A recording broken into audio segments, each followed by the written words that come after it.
Well, you got it. Are we unmuted? I think we are. Remove. Yeah, but you got to add us. So there we go. We're here. We're here. Hello, Birthday. all. Well, technically tomorrow, right? That's why he wanted to do this to that's why I midnight. go It's to so midnight. nostalgic for you to make it to my birthday. Absolutely. Welcome to Thursday night live stream for Generational Change. I am Jen. I'm Pedro. Pedro. Where's the cabana boy with my beverage? There should be a cabana boy with my beverage. Well, happy birthday, Jen. Thank you. 50 years old. Hard to believe. I know. And I actually, hard to believe. Our first guest this evening, if they could figure out how to get the camera on, which will be a mystery. I did tell them 9, so they could be purposefully, but I think they're probably just challenged. So our first and most special guest this evening will be my parents, if they can figure out how to get the camera going. Well, they certainly will. It'll be amusing. Yeah, they don't exactly have a tech person on their side in order to make sure that they can they'll get end up calling. They'll end up calling Jason to walk. So we're not getting this thing going right now, and not that they're not. They're not very techie people. So we're obviously going to be repeating ourselves many times over the course of the night. But this is a fundraiser for GenCore, which is our organization. It's our service organization, and everything that goes through Generational Change goes to GenCore because there's only one account. So it's all GenCore. And I think to keep it simple for tonight, I mean, listen, donate any amount that you can, but the amount that we're asking for is $20, because $20 is going to be very important for one of the big projects we're working on right now, which is, of course, for what is known as core care packs. And we're going to show you exactly what that is right now. So as you can see, we don't have a share, so now we do. How does this keep happening? That one. Okay. That's it. I don't know why. I feel like, I make it bigger. Each time. So this is an estimate, but I do have these packs. We are going to be putting together packs for monthly distribution to our local homeless population. I have found a place to distribute them. Yes. My goal is 350 packs a month. Like, that's really my goal. I mean, I know it's lofty, and this month we probably will not be able to hit that because I didn't realize that was going to be the number, but that really is my goal. We have a few different ways that, you guys can help us out, but obviously we're CashApp, we're PayPal. And if you would like to be a Patreon for the podcast, that also helps.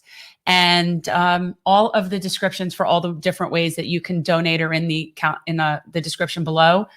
But, on my 40th, I did a Habitat for Humanity build. It was really fun. And we had a whole group of people that came out, and I think it was in Oakland Park, somewhere over there. Yeah. And we did this Habitat build, and then I had a food truck come, and it was just really, I don't know, it was really cool. It felt good. And I ended up raising $2,700 for my 40th birthday that people donated to Habitat for my birthday. And so at a minimum, I would really like to at least beat what I did on my 40th at a minimum. So I was $2,700, I believe, is what I donated to Habitat. So or $2,300, Well, no, it was, I want to say it was like $2,700 was what we ended up raising for Habitat. But I still think that, obviously we want to raise as much as we can, but at a minimum, if you can chip in $20, each $20 donation is going to go to sponsoring one of these packs, which is going to be very helpful.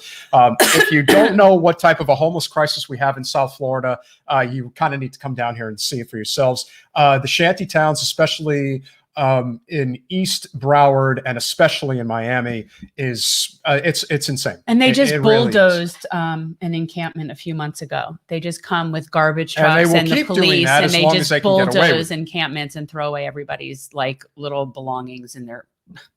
It's just really sad. It's just really outrageous. So I think my parents might be for the third time. Out. They have clicked themselves on trying to figure out. We'll see. It might not happen. The thing is, first of all, it's late for them to begin with, and yes, they are Eastern Standard Time. So this is definitely going to be a challenge for them. Everybody hit the like button. Make sure you're watching on YouTube. And definitely, subscribe. That's free if you don't, And yes. By the way, on Patreon, we offer $1, $5, and $10 a month options.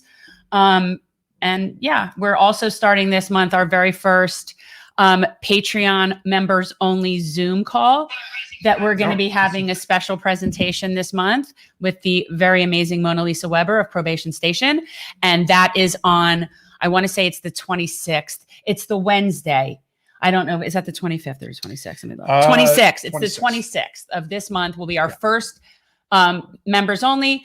$5 and $10 Patreons will be sent the Zoom link for the meeting. So you have time between now and then to sign up. But anyway, we can move this. Yes, we can, can't we? I'm here to inform you your parents are working on it. Okay. So my husband just walked in to notify me that my parents are working on it. But meanwhile, if we were to add them to the stream, let's see how this looks. There they are. Hi, Mom. Hi, Dad. Hi. We can hear you. Hi. Yeah, Can't see you. we can see you, but whatever. We're here. Okay, but you guys never, ever fail to come through with being the most technologically challenged. I intro that. I said, I'll be amazed if these people can figure out how to do this. And here you are. And this is so perfect. You know what the good thing is that we are a podcast and there are a lot of people that are audio only. So for them, they wouldn't see you anyway. They're not missing much. So for anybody who's listening, if you were looking at the screen right now, my parents are a big black square. Do you not know how to turn on your camera? There's no camera on our computer. Yes, there is, Dad. That's the thing. It's like a switch there. Something is covering your camera. No, Jennifer, this is a monitor that doesn't have It does. a camera. I do Zoom things, and I've been on Zoom before. On here? Yes, absolutely.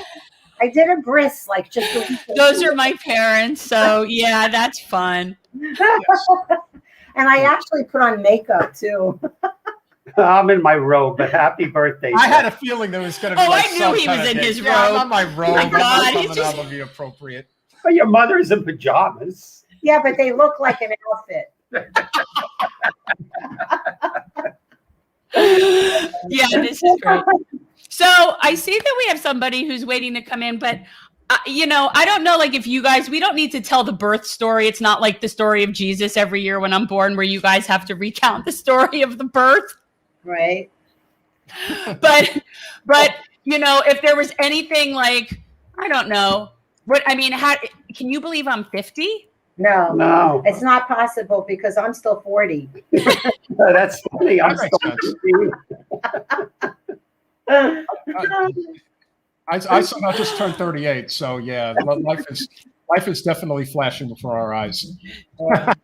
Oh, you will find out. I'm starting to, I think. Become a patron.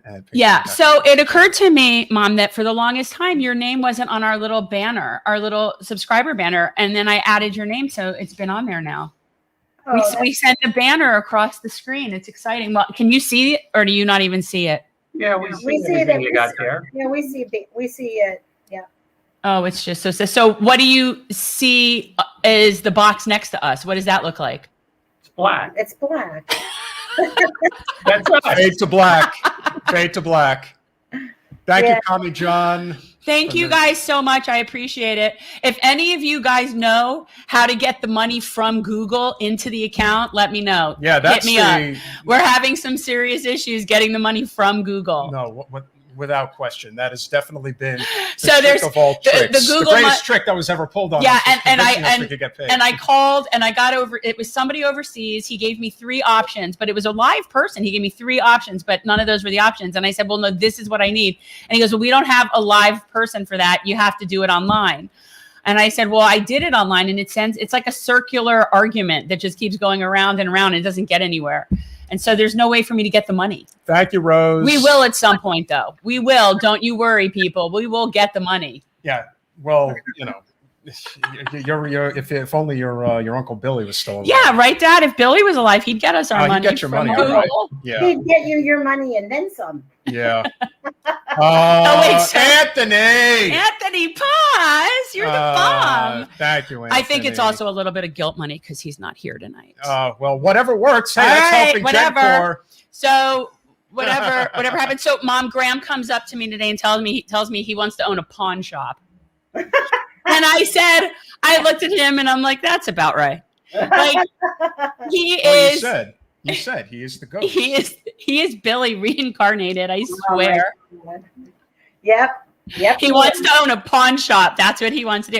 And I said, because he watches Pawn Stars and he thinks that that's what it is. Like he thinks of pawn shop like we would think of like a vintage or an antique store, right? Like a collectible thing, like where they're learning the history and all that. And I said, most pawn shops are places where desperate people have to hawk the stuff that matters to them so that they could pay their bills. And he looked at me and then it didn't sound so fun to him anymore. So another dream crushed, just like when Reese told me he wanted to work for the Homeless Voice, remember? Because he loved their T-shirts that they wore and those neon T-shirts on the corner. Yeah. I'm going to get Ally. Yeah. All right. So anyway, I just wanted to make sure that I included you guys because, well, it would be nice if people could see you. Actually, if I had a picture, I'd put a still photo up of my parents. Maybe I could draw stick figures. I'm going to get in there on my computer if your mother can tell me her password. I don't know. I don't know. All I gotta say is, how's everything going at Del Boca Vista? Because this is right out of a Seinfeld episode. Well, all right, I'm getting rid of you. We have actual legitimate people to talk to now. Oh, nice. Well, if we can ever figure it out, we'll come back. All right. Well, you know what? Look at that, Gary. Oh, you're so awesome. You guys rock. So, Mom, Seriously. did you see that Gary is Tank's dad, the gentleman that was the athlete from the Special Olympics? Yeah. Yeah. So he's donating a pack. That's so sweet. That's sweet. That is nice. All right. So we're going to go talk to Ally now. Ally's running for office. She's got a lot of, she's got stress. So we're going to go talk to Ally. Bye, Mom and Dad. Bye, Mom and Dad. Nice seeing your black screen. Fade to black. Fade to black.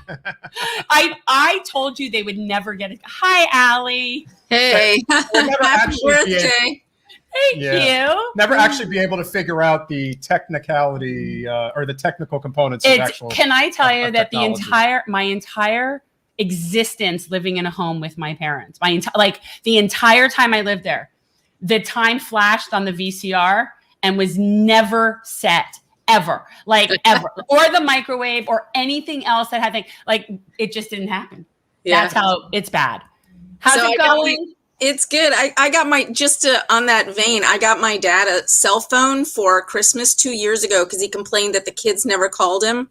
And I was like, kids don't call, they text, right? So I got him a cell phone so that he could text with the kids and he won't do it. And so just a few months ago, he was saying, your daughter hasn't called me in 2 weeks. And I said, well, just shoot her a text. And he's like, I don't text. Phones are for talking. And I'm like, why did I get you a cell phone? So, yeah, it's a generational thing, I guess. But so tell everyone, we're going to put your information up, but tell everyone who you are because not everybody knows you. Yeah, no worries. I'm Ally Acker running for Congress in Virginia's 11th district. For those who don't know me, I've got a master's in public policy with an environmental law and economics track. Spent 30 years working as an environmental professional, and I'm running because we need strong, decisive action and not an incremental approach to things like healthcare and environmental conservation. Yeah. Agreed. So for anybody who doesn't know, any candidate that we give any platform to are non-corporate candidates. These are people that are generally in the same forward direction where we're trying to create a peaceful coexistence for us to live with dignity and justice, crazy talk. But okay. Ally is, just so everyone knows, a non-corporate candidate. So feel free to check her out. And these are also people that are running because whoever is sitting there is not doing what they need to do. So there is that. So how's it been going since we talked to you?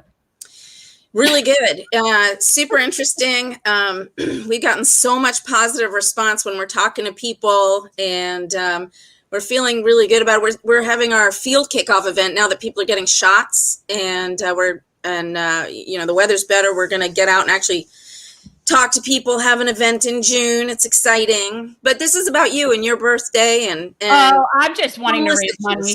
I'm just wanting to, you know what? Honestly, we do a lot of different things, right? And all the money goes to the same place. So we just like to give people an idea of something tangible because people like that to donate. But the reality is we do all different things. So it could be a lot of things, but I really am feeling somewhat ambitious about these packs and getting up to like being able to do 350. Well, a it month. has to be tangible. Like if people can see it and they can feel it, then that really does make a difference. You know, you set a goal on something. Again, it's something as simple as, you know, we're not going to get too into the weeds right now about Israel Palestine, but something as simple as recognizing that the way you fix that problem is putting financial aid to Israel on the table. As soon as that happens, you will see change. Just like when it comes to police reform, if you put ending qualified immunity on the table, you will see change. It's unfortunate, but it's true. And if people can see that, okay, GenCore is a great concept, but what are you doing? Well, we're actually trying to fix the homeless problem here in South Florida, and here's one of the ways that we can do it. Right. They say, okay, there's some teeth to that. And I think that's a good idea. you know, I had finally connected with a place for distribution. I knew I wanted to put together these like hygiene care packs. And I found a place to distribute, and they feed 350 people a day. This is at LifeNet for Families in Fort Lauderdale, which is incredibly sad to me that has to be a thing, but 350 people. So my goal then became to be able to go one day a month and hit everybody who comes through with a pack. So we probably won't hit it this month because we're getting together like in a couple of days to put these together. But now that I know, I think it's doable. Like, so anyway, that's our sort of, you know, little ask for this birthday. I mean, my big goal is to raise enough money that we could rent a house to go help Nina Turner in the last, you know, couple of weeks of her race. Yeah. Yeah. That's an interesting situation with them pushing the election back to prop up another candidate. That was something. That's always the goal. And they're trying to do that down here in Florida's 20th congressional district. They're trying to, DeSantis has quite a few tricks up his sleeve. He's pushed the election all the way to November. And then the general election is going to be in January. And then you're going to have the new election cycle with a new primary coming up in August. So it's basically going to be like 2 elections for the same congressional seat. And again, it's not done by accident. We all know that. No, because that suppresses voters, right? People get burned out and fatigued and they don't understand, like, didn't I just vote? And they're like, I'm done. I'm not doing it anymore. Yeah. Well, and that's also why they're putting off redistricting as well. That's another thing that was supposed to have already happened multiple times. They keep putting it off. And I do think a large part of that is not just keeping we also have somebody, Alcee Hastings, who died. And so we have an open seat anyway, but it just really keeps everything status quo. That's ultimately what they're trying to do. So talk a little bit though about like what, you know, inspired you to run, because while you're here, I'd like people to check out your page. What's your page? Thanks. That's nice. It's Ally for Congress, ALLYFOR Congress.com. Okay. That's right. Okay. Yeah. And we've got most of our issues up. I'm still working on a few of our platforms. I'd say we've probably got about somewhere between 2/3 and 3/4 of them are up. AllyForCongress.com? Yep. AllyForCongress.com. Yeah. And everybody check that out. And on Twitter, if you want to follow us, we'd love some followers. It's Ally, the number 4 Congress on Twitter. So my goal is to, by the time we get to the end of June, I'd like to have as many people on our Twitter following as our opponent does. So we need like 1,000 more people. It's been the experience so far in terms of, you know, there's usually sort of like this brick wall moment when you start running for any elected office, but especially for Congress. Have you had it yet? And what was that like? I haven't had a brick wall moment. I don't really know what you mean by that. What I mean is there's so much pressure that comes with running for office, especially when, you know, you're trying to develop these new relationships, and it can be very daunting for a lot of people. Maybe you just kind of are taking it in stride, and that's great. I know what it was like for us when we ran, and, you know, you kind of feel like, I guess the best way to describe it in our district is once they know what you're up to and what you're really going for, there's a lot of people that really want to pretend like it's not happening, and they just kind of, you know, want to close the door and say, establishment people. Yeah. But this is also an establishment-y district, so you got to give it that as well. Yeah. So, I mean, I've had people tell me things like, shame on you for running. And why are you running? You know, Connolly's good enough. Good enough. Exactly. Yeah, but whatever. I mean, I've just maybe because of my life experiences and some of the things I've been through. I mean, I've worked with the military. I worked in DOD for 22 years, and it's kind of a no bullshit, say what you, can I say that? I'm sorry. Right now. Okay. It's Well, kind but of now you cleared the road for the rest of the night, so now it's going to be a free for all. Okay. Oh, But it's, you have to be strong, especially I'm a fairly petite person. I'm just a little over 5 feet tall. And to work with a lot of military personnel, especially high ranking personnel, which is pretty much who I worked with, you have to, you have to let things slide off. You can't let them get to you. And also, frankly, on a personal level, I've been through a lot of things personally. And you know what?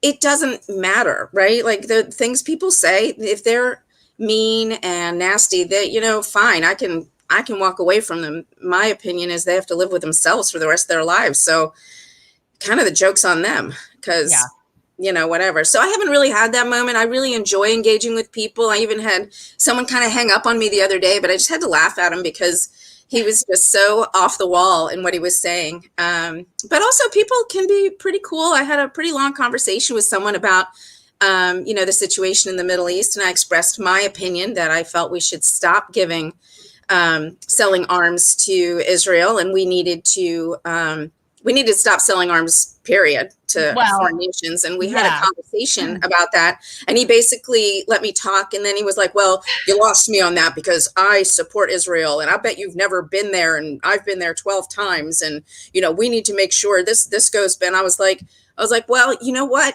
Thank you for sharing your opinion with me. I really appreciate it. And I was very nice to him. And we ended up, ending the conversation, but on a very positive note. So people, people are just people. I find that is when you talk to people one-on-one is infinitely more productive. Because there's obviously there's the humanity of it, but you realize the issues we have so many more things in common. We really do. And once you get people in groups, that's when tribalism sort of is like a thing and people get into whatever their teams are. But I actually see that my parents somehow have miraculously figured out how to be visible. So I'm gonna bring them back in if that's cool with you. Yeah. You can hang. Oh my God! Hi, there you are. Oh, Because now we're on my computer. Oh, okay. Daddy did it. Okay, figured it out. All right, so everyone, this is the parents. That's Jay and Deli. Don't blame us. I take it back. You look very sophisticated. It's He's like Hugh Hefner. I was going to say, where's the pipe? Where's the hot tub? Evening? Dad. Do you guys have cake over there in my honor? You should. It's in Anne's. It's in Okay, Anne's. see the feedback loop. Yeah, I made some muffins. We have muffins. And for anyone who understands, that's my dad's cannabis muffins that he eats on the daily. Yeah, that's the cannabis muffins because of the asthma. So the smoking is no longer a thing. So now it's baking. So there's a baking situation. My parents are like bakers. Edibles. Yes. So, all right. I'm glad you guys were able to come by for this. Were you paying attention at all when Ally was talking? Yes, we were. All right. Take copious notes there, sissy. It's out of my district. It's out of your district. I know it is. Actually, but we also have another friend of Virginia who's Lee Carter, who's running for governor, who's awesome. Yes. Cool. Yeah. Anyway. And their primary is coming up really soon. That's June 8th for their primary. So really? They're down to the wire and definitely, less than a month to go now. See, he needs to get an endorsement graphic. Okay, so we'll design. I you'll did. Design, I have endorsement graphics. Yeah, I have endorsement graphics for all. I have one for you. Awesome. Ally. Yeah, you would like that, right? I would love that. That'd be fabulous. Yeah. Okay, Bring it on, man. Cool. It's your birthday, and I'm the one getting the present. When's your election? Well, our primary is next June. That's the race so that you we're have fighting. plenty of We've got time. about a year. Yeah. So that's why I'm like sort of going in sort of order of who's needing them most. Like down here, we had someone who ran Laura Smith. Not Laura Smith. Was it Laura Smith? What's her name? Laura? The girl in North Miami. Why am I losing my brain? No, Laura Hall. Laura right? Hall? Is that her name? I'm pretty sure. Laura Hall? Now I'm gonna have to look it up. I'm like losing my mind. But anyway, she's a really nice girl. I made her a graphic. She's running for city commission in North Miami. I'm gonna get to the bottom of this. She- Right now. yeah, okay. Laura Hill. Hill. That's it. God. God. I need that beverage. So anyway, that was that. So I started making graphics thinking when I was running, I actually did like it. Oh, look who's there. Lissy's there. Can I bring in another person to say hello? Okay. Yeah, we could bring in someone else to say, oh, here we go. Hello. Alyssa, just so you know, got my card from Raquel today, just so everyone knows. Raquel Suarez, who probably is never on this ever, but always the day before my birthday, card comes, signed, everyone in the family, including the dog. And this year she made a very nice donation to JenPerelman, sent me a check, which was really, really nice. So well, that's really great. Shout out to my girl, Raquel. Hi, Sabby. How are you? Hey, happy birthday. Thank you so much. Good to see you. You too. Hey, got it. Sabby. Good to see you. Hi, Ally. Thank you for your posts. I've been loving them. Thanks so much. I've been hard at work. This is going to be kind of like a whole smorgasbord of everybody. Well, coming look, together, until we get right? to 10 people and then we're maxed out and we're kicking I'm people just saying, out. like how everybody's like recognizing each other. Like, hey, I know you. I know you. well, it'll be interesting. But we did have throughout the night, there are people that don't want to be with other people. So it's kind of like doing wedding tables, like certain people that don't want to be with other. It's true. I don't know. Really? Wow. Mom and Dad, can you read the comment from Gary?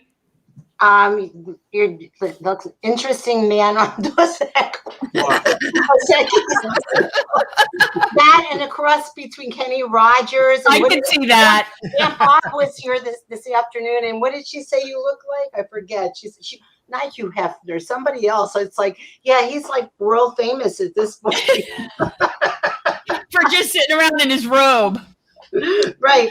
Don't straighten anything there. This is late for them. This is late for the parents. Yeah. Yes, Abby, those are my parents. Kind of need the pipe for effect, just for fun. So how does one donate money? Okay, I'm glad you asked. I know. So all of the descriptions, all the links are in the description. I mean, all the links are in the description below this chat. Are you on YouTube?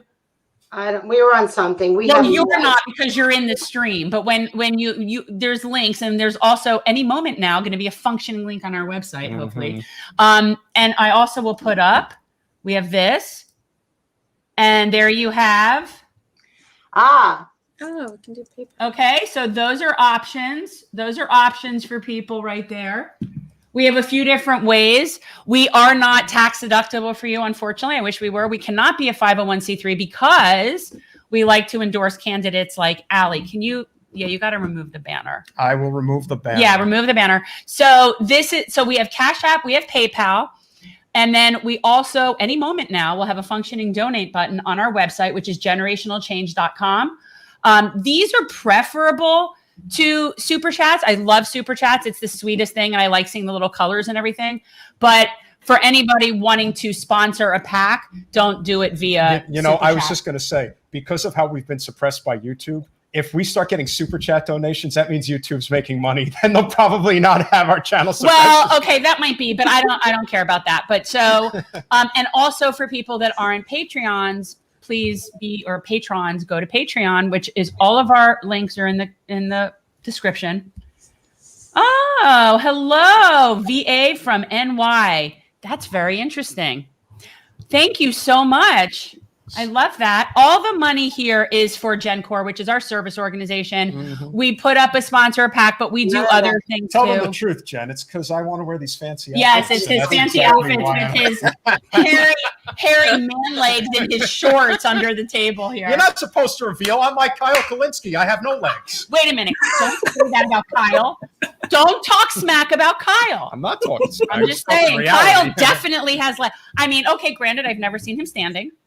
But okay, it's sort of like you never seen. Clark Kent and Superman in the same place at the same time. That's fair. But I'm going with it. Kyle has legs. All right, so we can. This is how much You things can have- remove this. This is how much things have changed. We now. do not, as far as I know, except crypto. John, if you're out there, if anybody here knows, it would be John. He's our producer. He's in the chat, so I have no idea. Well, if not, I'm we'll gonna have say to make I our don't. website acceptable. Oh, get out of here with your Zelle. You give me cash. You'll Doggy give me coin. cash. Doggy Go coin. away.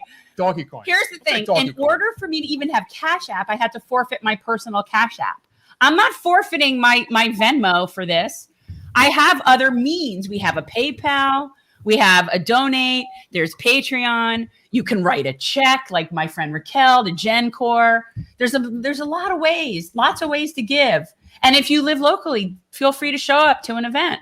Yeah, that'll help a lot. I don't want to have to be breaking my ass every Friday. Yeah, you for, do. Mobile School Pantry but that it's a my great mom got us organization sucked to into, do and that. now she never goes anymore. She just sits at home. No, I but have a problem. You have a problem. Oh, you've got problems. yeah. No, at some point you have to either trust the vaccine or just say, yeah, I guess it's really. No, I had surgery. Oh, She okay. did. No. She had Okay. hand surgery. Oh, okay. Yeah. No, my mom did have hand surgery. And so she had her hand in a thing for a while. Well, we missed you there, so come when you're ready. She's never coming back there because Ever? it's outside and it's too hot and she gets sweaty and she's not going.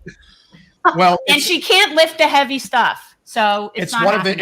of the great organizations that we have partnered with. They help a lot of underfunded schools, especially with healthy meals, especially fruits and vegetables, things like that. Here's a great graphic. So yeah, this is what This the is graphic tomorrow. for Mobile School Pantry. looks Yeah. like. So guys, if you're local, this is for tomorrow for Mobile School Pantry. If you're GenCore people, please wear your t-shirts. And yeah, I will not be there tomorrow because, it's my birthday and I'm going kayaking and then I don't know what's going to happen, but there'll probably be beverages involved. And Sounds like fun. I won't be at the Mobile School Pantry. But anyway, there will be GenCore people there. I believe that our volunteer coordinator will be there. So very interesting. Very interesting. Yeah. very interesting. When the billionaires decide that they want to change the game, they change the game. So I was That's how it thinking works. we should just start going through news and news. I'm not. Leave it. Yeah. I think we could do. Take like a topic of the moment that we can kind of bring on, because there's so much to talk about. I mean, obviously Israel Palestine is the hot button topic of the moment, but the one story that really caught my eye the other day that just kind of jumped at me is this idea that people were buying dogs this is during a the thing. pandemic, and now they're giving them back. Have you heard this, Mom? At record numbers, people are returning their pets. Oh yeah, I did see that. That's horrible. It takes a certain type of person to Who take does that? in an animal, especially a dog, and then say, yeah, I don't want you anymore. I don't. It's just. Well, is it that they're going out and so they're not bored and home alone, so they don't need their dog anymore? Like, so And they it makes just even return- less sense because you're at home during the pandemic and then you don't have the financial resources, the fact that you have a dog. If you were going to make the excuse that, I just can't afford it anymore. Well, now things are opening up and you've gotten, some stimulus and maybe working. This is So not about this not doesn't make affording it. sense. No, this is not about not affording it because No. then there wouldn't have been such a huge increase when the pandemic started. That's when people were losing work. So no, this isn't about money. This is about people not having the time now to deal with it. Sabby, were you aware of this story? I was. Yeah, again, I just think Bill Murray has the greatest saying ever, which is, I don't trust any person that doesn't like a dog, but I trust any dog that doesn't like a person. Right. Absolutely. And I think it just says it all. Anybody who knows me knows what my dogs up in New Jersey mean to me. I know what my dogs mean to you. Well, yes, they mean a lot to me too, even though they're not legally mine. But in a way, I guess they're sort of I've somewhat adopted them. Yeah, So they. now I can't leave Florida because I can't leave You can't them. leave So there your you go. dogs. There you go. The love that you have for an animal, especially a dog, is unconditional. And I really question, if it's a one-off situation, fine. But this idea that it's sort of it's like an epidemic of sorts, because you're hearing a lot of these, shelters that are saying that they're overwhelmed with how many people are returning their animals.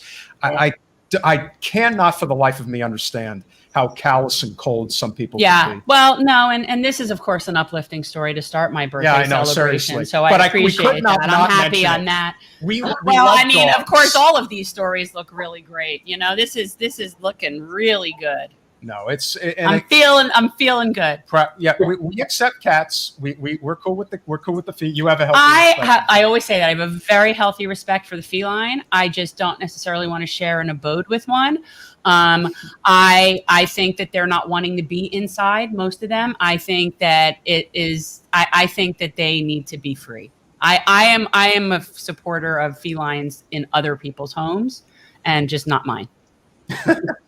Well, I've had cats myself, and I do prefer dogs to cats, but I'm cool with either one. I like them in other people's place. That's what I'm saying. I like a nice cat if it's a nice cat, you know, not like some people's cats. Alyssa was just on here. That cat's a demon spawn. That cat's horrible. That cat, let me tell you something, that cat's an asshole. All right. That cat drew first blood when I first even met that cat. It drew first blood. So I have no sympathy for that we're cat. just setting That cat has been territory. beaten up and trashed every time it goes out because other cats probably just hate this cat. That's why. It's a nasty freaking cat. So no, and Alyssa knows she is a nasty cat. So anyway, that's the cat story. Anybody have any thoughts on this? Because to me, I think we Who has thoughts on that? All right, so then I guess we don't have any. I have thoughts on that. All right, go ahead. Tell me your thoughts on that. So I have a lot of thoughts on that. So I love cats and dogs, but I can't have a dog for allergy reasons. And I think I'm on my 7th rescue cat now. And all my cats were really traumatized when I got them because they're all rescues, like I said. And this one, we didn't even see for like 3 weeks. She just hid. I honestly believe that if you've got someone with a cat who's got horrible behavior, it's the owner's fault. It's not the cat's fault. It's just like a child. No. In all fairness to my friend, she was given this psychotic cat. I think the cat was no. This cat was a nightmare before they got it. They are the nice enough people that gave it. But at some point in that cat's life, it was traumatized, right? I agree with or this cat has some sort of mental defect. Again, I agree with Ally. I think that it's one of the tricky things. You know, everyone is we obviously have a very strong, adamant movement, especially on the left when it comes to, adopt, not shop. But one thing I will say, especially if you do rescue an animal, there is always the chance that you're rescuing one that has come from a volatile home and may have developed certain behavioral tendencies that they cannot get adjusted to. So from that perspective, I totally understand that. And you always want to adopt, but just know that there is that possibility that, look, people mistreat animals. I do my part, at least to the best of my ability. I'm a pescatarian now, and I think save the fish. Save the fish. Well, we actually are encouraged to eat fish because they're overfishing, but that's a whole other story. But when it comes to just animals in general, I really try to have this sort of unconditional love that I really wish more people would have. And again, if you don't want to have an animal, that's fine. But the idea of, taking one in and then giving it away. It's terrible. It hurts. Yeah. All right. That hurts. Animals are like kids. If you're going to have one, you have to commit to it and be willing to stick with it. And if you don't want an animal, or if you're not going to take care of an animal, then don't get one. Yeah, it's that. And I think people need to have awareness also that different animals require different things and different breeds of different animals require different things. And that they're not like a thing where you just get what you think looks cute. That you could probably do a little research into what might better fit your lifestyle. Like I knew I wanted lazy ass dogs. So I Googled lazy ass dogs. I did. Yeah. And 12 breeds came up. My dogs are 2 of those 12. And I can say true to form, they have lived up to every amount of that expectation. Yep. And I knew that I didn't want to be out running with a dog and throwing a frisbee. I knew I didn't want to do that. And there's certain dogs that if they don't get that, then they get destructive. And then people blame the dog. No greyhounds for you. Yeah. And so I knew you just have self-awareness is a very important thing in pet selection. And I think also you have to remember that animals have personalities and you really do have to bond with an animal. You go and you have to meet it and, you have to make friends. Yeah. Agreed. I agree. We've definitely got a lot of different things, that we are going to cover this evening. But I think we're going to give every person who comes on the show tonight the opportunity to share, a quick thought about what's happening in Israel-Palestine. Obviously, it's a very serious and very volatile situation. I personally think that the quickest way to deal with this is to put financial aid to Israel on the table. And the second that it becomes a question of money, in my opinion, is the second that things change. Hold on a second. Jace, I'm going to need a beverage. All right, continue. Sabby, what are your thoughts on what's going on over there? Yeah, it's tricky for me because I try to be like, I try to think about it. Like, I haven't made a video about it because I do have friends that are from Israel, like actually from there. So I want to be careful about what I say. But at the same time, my whole life, I feel like the US has been involved in intervention in other countries my whole life. Yeah. And so my dad's a vet, and he went to Operation Desert Storm. I had friends who fought in Iraq. Some of them did multiple tours, and I just feel like here we go again. It's just really sad. Like, so I saw like videos of like innocent kids getting hurt, and it's just heartbreaking. Yeah. Yeah. I do think that there will be a resolution of some kind. How can you possibly think well, I'm very optimistic. Well, there's been major rallies in major cities all over the country. And, I think people are just kind of getting tired of it. But as Jen and I both said the other day, if there ever was a moment where we really needed Bernie to be our president, this is it, because he really, laid the hammer down the other day about what was going on over there. And obviously we've seen how Biden has responded to it in a horrifically bad way. Even I'm surprised at how bad he's responded to it. And that's, because again, there's gasoline on the fire right now, and you got to put it out. You got to do something. And all he wants to do is cut up another can and throw it on there. So that's the part about being a president, especially on the foreign stage, that's so important, especially right now, because I don't remember the last time there's been this type of violence in 2014 was 2014 was the last, like, I think, serious. It's interesting that they call it a clash, like it's somehow an even on both sides situation.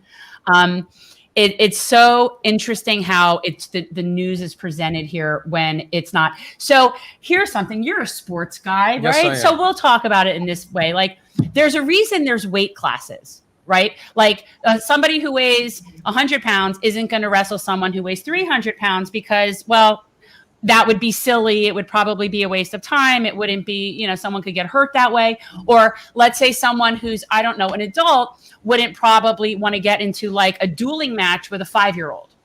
That's the equivalent of what this is over there. And yet they present it like it's some even clash. And It's not fair. It's not fair. No, it's not even. There's nothing even about it. This is about an illegal occupation that's against international law. And we just tolerate it and keep feeding it. And if you dare say anything about it, you're anti-Semitic. And I'm sick of hearing that nonsense. I am so sick of hearing that. So that's my take. Well, I think it probably as much as anything really shows the power of AIPAC and just how serious that is, much like the power of the Heritage Foundation. If any of those. We didn't get a chance to get the Heritage Foundation story up. That's going to be interesting. The NRA, again, it's all about corporate special interests, and AIPAC is as powerful a corporate special interest group in Washington, D.C. as you could possibly get. It's not ideal. It's, Zionism. Barry Weiss, if you, Sabby, you probably came across it at some point today. We talked about it. Barry Weiss comes out and says, in order for us to achieve our Zionist utopia, Palestinian blood must be spilled. And they say it without even having a reservation about it. They say it like, oh, no big deal. Yeah. And they think that's they just really acceptable. feel entitled. They really feel entitled. And you know what? I understand it to some extent. Again, this is a very generational thing. Unfortunately, it's being brainwashed into younger people continuously, even though, some of us have been able to deprogram. But like those of us who were raised, no offense, Mom, from this, in this very like fear-based post-Holocaust version of the importance of Israel, because that's how it was with like my grandparents and that whole generation. It was all very fear-based as Jews post-Holocaust. And so that's not a rational way to determine policy. Like fear is never the best way to sort of be like the basis of how we do things. And that is the problem. And if you ever say anything negative about it, you're hating on Jews. And I find that to be, problematic. Well, you have a little bit of a leg to stand on compared to others. I mean, I suppose, but I've just been called a self-loathing Jew before. I mean, I've been called that. And I'm like, well, no, I don't hate myself. I don't have a problem with me. I think I'm swell, actually. you're not too bad. Jen's okay. What do you guys think? All right, Jen, so okay? so let's put the thing back up I'm gonna change this so we could put this up. But I also have, so guys, just if you're coming on, we are doing this as a fundraiser. All ways to donate are also in the description below. And yeah, we're raising money to do core care packs. We have a bunch of other type things going on. And we're just doing service. We're just trying to help out and do whatever we can. Give a platform to people like Ally and try to get more people that actually care in positions of power. That's what we're trying to do. So we're going to get some additional guests on the show. It's going to be interesting. And feel free, like if you guys have to go, I know Ally, my producer, said you had to jump off, and that's fine. I mean, like, honestly, pretend this is like a cocktail party. I mean, I don't want anybody to feel obligated to sit here. We're just going to kind of do our nonsense. Hopefully I'll get a beverage any minute. If that's entertaining for people. Yeah. I mean, I have a good bootlicker story tonight. So we have some fun things. Yeah. We're going till midnight at least. And here's the thing is that not to, brag or anything, but Chelsea Manning is coming on my show tonight. Wow. Which is a very huge thing. Big time. Thank you. I know. You're not supposed to say. You're supposed to let it be a surprise. No, I think people should know. I'm extremely starstruck. Oh, no, he doesn't God, want a I don't beverage. drink. I have a beverage. Thank you. I'm boy. I'm a good Jason. I'm a good guy. I'm innocent. Mm-hmm. No alcohol for me. I feel very flattered. I feel very designated driver. Oh well, we're sitting in my office, so I can just fall into my bedroom. But I feel very honored and humbled that Chelsea Manning would even want to come on our show and talk, because she doesn't do that. She doesn't give a lot of interviews. It's really kind of cool. So there's going to be some interesting people, but we'll see how it goes. We'll see how many drinks I get through. Well, pace yourself if you can. So you guys are embodying exactly what you should do, right? Think globally, act locally. So, yeah, I mean, that may be one of the appeals. We have it both. We'd like this to be a paradigm, like the new way of thinking about what a campaign should be. Because if you're running for office and you're just literally trying to get yourself into a seat, well, that's a whole lot of work and effort and coalition building for something that may or may not happen. But if you look at your campaign as bringing the whole movement in the forward direction and really trying to build a coalition and serve your community, then regardless of whether or not you win, I mean, obviously we want to win seats, but you have built up not just name recognition, but you've started building a coalition that will help, hopefully, your local community. And so that's what we've been trying to sort of set up as the idea of how campaigns should be. But just sort of set an example. I think it's important because that's where the most change is most important, is local. That's where you actually see people, handing out bags to homeless people who are whether newly homeless or have been homeless for a while. I met that guy we met, Miami Bob, the other day on the beach. Mm-hmm. This guy's been homeless on and off his whole life. And he's same like Mom, he's your and Dad's age from the beach area. And so there are people that have been doing this for a long time, and they still need love. Yeah. All right. So I have to be the guy who moves the show along. Mm-hmm. Ally, please plug one more time. We do have another lovely guest who's ready to come in. We want to try to keep it to all right, bye. AllyForCongress.com. Follow us on Twitter at Ally4Congress. I'm going to stay on until my daughter gets home, and then I'll jump off. So that's cool. You can stay. Yeah, that's fine. We're going to bring on Erica because we have awesome a Senate candidate. This is very exciting. Yes. Candidate. Hey, Miss Erica. Candidate for U.S. Senate for North Carolina. Whoa. My mom spent summers in North Carolina. Erica, you and I had talked about, like, I love North Carolina. It's like I'd be there yesterday if I could. My favorite place. So Erica is running for Senate for North Carolina. Talk a little bit about the guy or the person that you're challenging. Okay, well, first, let me wish you a happy birthday. Thank you. It's truly a celebration. I would not have missed this for the world. Hey, Ally, I know you're fighting hard on the campaign trail. And so Richard Burr is retiring in North Carolina. So it is an open seat. We have 6 on the Democratic side in the Democratic primary. And I would say about 3 of us are typically the top tier candidates. I ran in 2020. I was second highest vote getter in the Democratic primary. And we're looking forward to taking it all this time. And so, I hope so. Yes. And so, Jen's mom, what part of North Carolina did you visit? Oh no, we had a home in Maggie Valley, which is out. Yeah. We were there for many years, and now we just rent, but we usually either in Asheville or Waynesville, either one. Okay. We're mountain people. Beautiful. I went to Maggie Valley. I think that's where I did one of my first events. And when I was touring through Western North Carolina, because, we made an all-out launch and we endeavored to cover all 100 counties. And the exciting thing is that when we visited places in Western North Carolina, they had not seen a U.S. Senate candidate in 50 years. And so we believe we have a North Carolina where we're going to talk to everybody. We're going to go everywhere. We're going to concede nothing. It doesn't matter if you live in the rural east or the rural west or any of the parts in between. We are visiting a town near you because too many times we want to rely on voters to show up for us, but we've got to first show up for them. And Absolutely. That has been the pattern of our service to the state of North Carolina. So I'm a former 3-term state senator. I was also an engineer for 13 years, and I've been an educator for 17 years.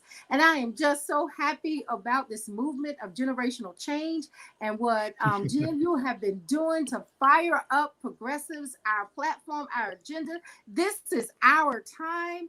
And so it's felt like longer than 50 years, but finally our time is here. And I'm excited for all of us. See, every time that someone like you comes on, I sit here and I think about, okay, I've got Rick Scott and Marco Rubio, and then North Carolina is potentially having Erica, and Virginia's having Ally and Lee, Jen's trying and to Lee find Carter is governor. And I'm thinking, Jen's trying to find that excuse to get out of this. I'm just saying, it's just so pitiful for us. Well, I actually spoke to a friend of mine who's a noted activist down here today, and even he was like, yeah, Florida's like almost a lost cause at this point. I'm like, ugh. I think we need to sever it off. Just cut it off. Well, they have that Bugs Bunny meme where he cuts off Florida. That's, I mean, at some point, we're we just pitiful. don't know. We're so pitiful. We earn our reputation. That's what I always say. Florida earns its reputation. So for anybody coming on, we could have like a round table. Everybody introduce yourself. Start with Ally because, you never know the new people. Absolutely. I'm Ally Acker. I am running for Congress in Virginia's 11th district, and you can find information at allyforcongress.com. Okay, cool. All right, next, mom and dad. Mom and dad, how you doing? That's Jay and Deli. There they are, Jay and Deli. All right, Sabby, go ahead. I'm Sabrina Salvati. I'm host of Sabby Sab's podcast, and I interviewed Ally and Jen. No. Oh, so everybody knows everybody. And finally, but you just came on, so you're newest, but still, round it out, Erica. Okay, I'm Erica Smith. I'm a candidate for U.S. Senate in North Carolina, and I'm just so happy to be here with my family. And Sabby, you should interview Miss Erica. Oh, yeah. Yes, we need to connect. Yeah, everybody should be friends with everybody. Yeah. Well, hey, like I said, when the establishment thinks that we're a threat to them, they all coalesce together. Mm-hmm. The MSNBC crowd, the Fox News crowd, the CNN crowd. If they think that we're a threat when it comes to universal health care, living wage, UBI, and that's so cute, sissy. That's I forgot him on camera. They're all. She didn't even. I'm getting a but she wasn't even know she was on camera, which is cute. Well, It's a little gross. You guys are a little gross. Get a room. Oh, you still can't get over the fact your parents still love each other. That's cute. Look, I accept they did it once. I'm here, so let's move on. Yeah, that was it. Just for conceiving purposes. That's all. It's as far as I'm willing to admit. Erica, if you want to check your mic, there, we're hearing that you're maybe coming in a little low, so just want to make sure that everything's clear with that. All right, so we could go back to news and amuse. Like we could, I don't know if I have a donation from my son, a musical video, like a piece that we put that up. We could play that. I'm gonna see if I can do it In a minute, okay. But yes, unite the progressive left. That's important, and just unite non-corporate. We need a non-corporate, non-partisan labor movement. That's what we need. All right, so this should be good. All right, so this should be good. So Reese, you got to actually hit the play button. I do. I know. Yeah. My grandson.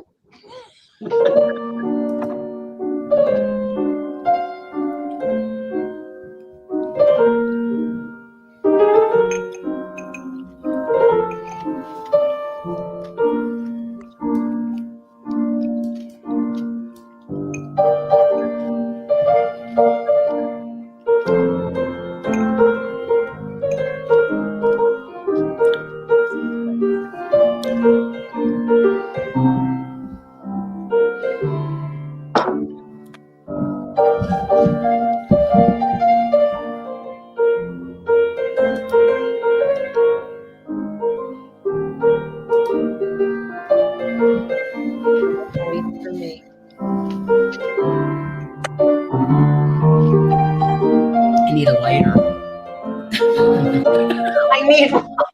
I need a lighter.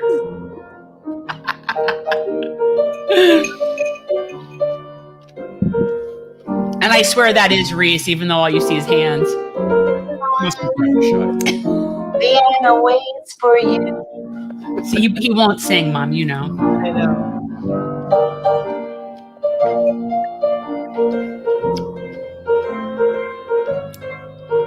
He's so good, though. He is. He's a maestro.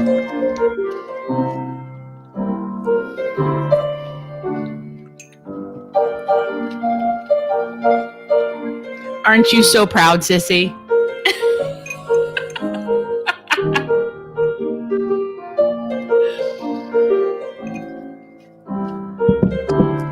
Yeah, he takes after me. Yeah.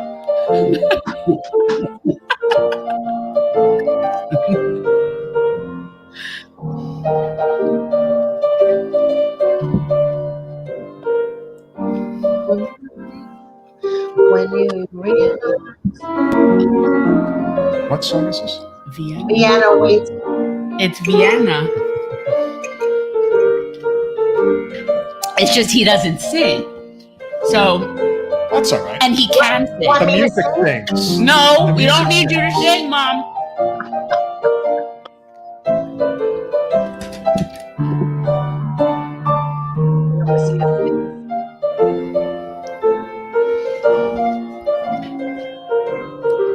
I think Billy Joel would think that was good.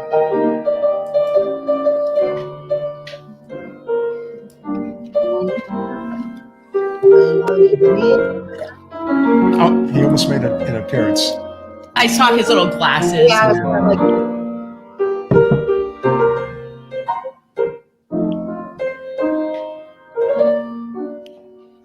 So cute. He's so cute.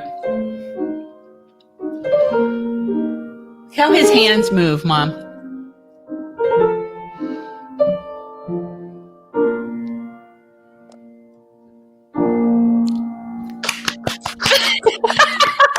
As if he's right here. Well, he'll hear about it. Hey, Oh my just like the movie theater and applaud. Oh my God. Well, that is true. What a perfect way to close out the first hour. I think Reese, well, you know what? I asked him to do 2. He did 1, so I'm pleased. But and he can sing, but he chooses not to sing. Well, whatever. So let it be. Oh, yes. Um, Okay, so we could go back to news and amuse and keep moving on our depressing storyline saga. good night. Good night, Sissy. Bye. Love you. Happy I'm out early of birthday. bed. Goodbye, everybody. Bye, all. Bye-bye. Love you. All right, we're Nice back. to meet you. Yeah, they'll probably be sitting there. Nope, there they go. All right. So, all right. Wait a minute. What did I? No. I have to bring back news and All news right, because I had you to do do it. that just because in order to play the video. Well, here I am thinking that I'm very tech savvy. And all of a You're sudden not. I'm And for your age, you should be embarrassed, quite Oh, honestly. oh. I mean, I think like given my age, I should not be the person that is more tech savvy than you. And I Well, am. you're messing around between. Oh, right. Yeah. Well, I haven't done that in a while. So there you go. All right. So that's better. All right. So let's. You got to get rid of the comments though. Yes. Okay. Well, because we don't want anybody blocked. No, we don't want I've anybody been blocked. informed. All right. So do you want to talk about, I mean, the truth is we can talk about anything, but the fuel line thing seems to now sort of be getting resolved, but people Yeah. are still out in panic mode, like crazy people. No, what I gas lines. But I think an example like what's happening with Colonial Pipeline, and apparently our state wasn't even affected by it. It was just an excuse for people to load up on gasoline, and our energy source actually comes from a different area. So, look, bottom line, we need to get the hell off of fossil fuels. Well, I mean, this that, is just really out of sight, out of mind now. And if we had our own clean energy sources, we wouldn't have to worry about pipelines and things like that. And we have the technology to get there. Even if we needed to use transitional energy on a grander scale, like new nuclear, to get away from coal and natural gas, we're at the point now where there's no reason for it not to happen. I mean, that's because I won't send 420. It won't let him send 420. Thank you, Sam. Thank you, Sam. Sam, we do miss you, Sam. We do miss you. Yeah. Anyway, so we're gonna just move along. Yeah, we're gonna move along, and we have another special guest. We have another special guest. We're having a whole party. Yeah, we are having a big party. So very exciting. You want to bring him in? Should we just have because we can do news all night, and I know that's not. And all of these stories are quite depressing, actually. Yeah, those are some seriously sad news stories. I want some happy news. Well, there's a website called like Happy News or something. Yeah, happynews.com. Yeah, well, this is supposed to be happy news, but we'll see what ends up happening because we'll have all kinds of entertainment as we go along.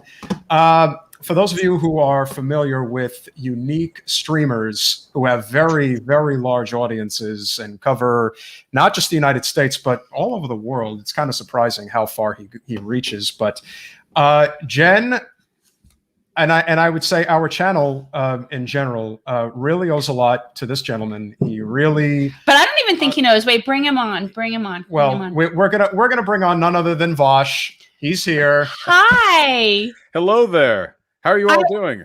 Good. So, do you realize like how monumental you were to our little channel? I've heard rumors, but I tried not to let it get to my head. No, but you should because of you, it's ridiculous. Like we were a small, we're still kind of small. You're on here for 2 seconds and Vosh brand immediately appears. Oh my Lord. My friend, your reputation precedes you. I don't know what it is. I think you just got a lot of haters. That's definitely part of but that's part of being a big channel. Would you say that that's just naturally what happens? When you ultimately end up having a large following, there's always going to be a line of dissenters. It's just the natural progression of the way things ultimately come about. I think the only people who get involved in politics who don't attract a crowd of, haters are probably people who are too scared to speak frankly on issues they care about. I think that pretty much any strong progressive advocate is going to end up attracting a good number of angry people, Yeah, I find it fascinating with you, actually. And I know I said this to you before. You never watch Seinfeld? Did you ever watch Seinfeld at all? No, I'm afraid it was showing my age a bit here, but I'm afraid it was actually a little bit before my time. No, I know, but it's in syndication. But so there's this episode where Seinfeld really likes this girl. He likes her. She's like seemingly perfect. And all his friends think she's such a loser and he can't figure it out. He's like, oh my God, but she's so nice. I got to bring my parents in to assess because what am I not seeing? And I feel like when people talk crap about you, I don't understand. No, no. I don't understand. You get crap for the trans community has issues with you, which I can't for the life of me understand. And can you explain? I mean, like, it's bizarre to me. I think okay. if you've spent any length of time online, I think you'll find that there's a lot of really toxic infighting amongst progressive and left-leaning people, and unfortunately, I think often people with even the best intentions get roped into that. So I'm a pretty forward speaking person, not a tremendous filter on me, which I don't think is in any way, shape, or form conflict with the values I hold. But it does mean sometimes that you get into arguments with people with whom you share really minor disagreements.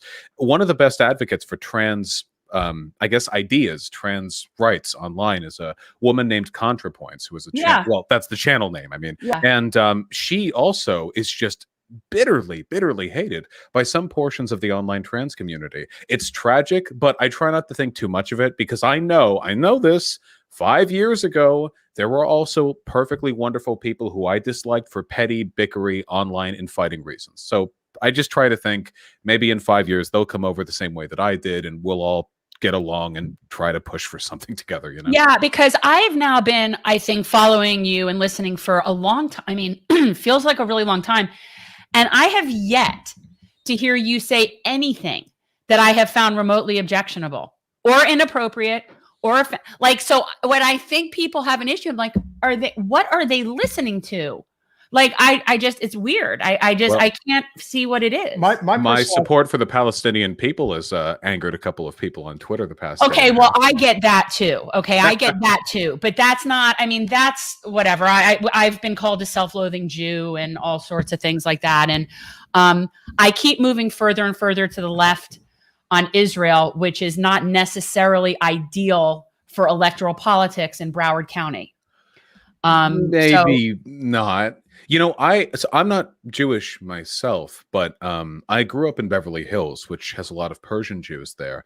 And when I grew up, these were very left-leaning people for the most part, you know, very progressive attitudes. And at the time, I didn't know anything about Israel-Palestine, but these were not the people you see getting online over these issues. I know that often the loudest voices when it comes to Israel-Palestine stuff aren't Jewish people. It's fundamentalist Christians who have a military interest in maintaining our hegemony there. So I think it's really disingenuous when people say your opinion on this matter has anything to do with how Jewish you are or whether or not you support Jewish people. I think it's a very horrible way of reducing down the nature of the conflict.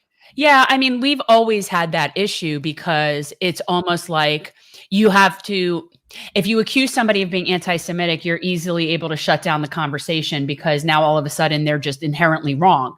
And they equate anti-Zionism with anti-Semitism, and that's very problematic. It's inaccurate, and that is what a lot of people use to sort of keep the discussion off the table and to not even discuss the idea of not supporting Israel.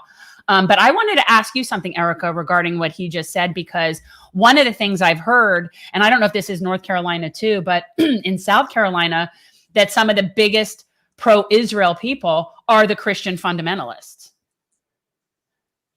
Wow, and I have seen that, and I have experienced that in North Carolina as well.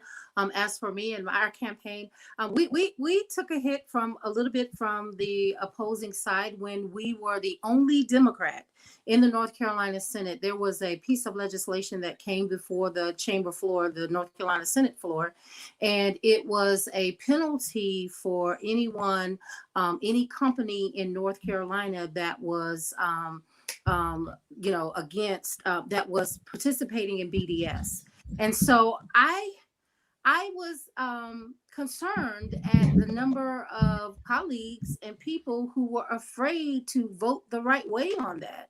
And so to be the only Democrat to take that stand, I believe that there is a fair bit, but people don't feel as comfortable navigating that, particularly if you're not Jewish or Palestinian. But I know for me and my reference point, I stand in solidarity with all oppressed and marginalized communities across this world. And we as a country have been too much on the wrong side of colonialism and imperialism, and we can do better to build a more just society. And that starts with a more ethical foreign policy. Yeah, I agree. And you know what, though? It's interesting because it's like you would think that being Jewish gives you more standing to talk about this, like what you're saying, like somehow it's more okay. Actually, no. Actually, it's like the hate is palpable from inside the tribe when you talk against the state of Israel. Right. I generally don't bring it up unless asked, just because I know what I feel like, but it's not necessarily worth infuriating people. Thank you so much, Thomas, for the happy 50th. I love that. And we are, just to remind everybody, we are doing this as a fundraiser. A perfect time to plug. A perfect time to plug. I don't know what vampire mommy milkers are, but anything, Vosh, what kind of stuff, what are vampire mommy milkers? And he doesn't even want to see, he doesn't even want to address it. People are embarrassing him now. He feels like probably saying, look, people, we're amongst the more like, you know, we're There's amongst ladies present here. We're amongst liberals, people. We have to contain ourselves. Can we talk about this, please? Yes. Okay. So guys, this is one of the projects that GenCore is working on. This is one of the things we're raising money for. I'm going to start monthly distributions. This month, we're actually putting them together in a couple of days. Sponsor a pack. These are health hygiene kits, things like socks, underwear, blankets, toothpaste, toothbrushes, Band-Aids. You know, we have different ideas coming in as to like what sort of things to add, but basically just survival type kits. And we're really wanting to be doing $350 a month. That is where your money is going. That and potentially my frosty beverage at Taco Tuesday next month. Yes. And of course, we do Trash and Taco Tuesday. The first Tuesday of every month, we do Trash and Taco Tuesday. We do a beach cleanup followed by tacos.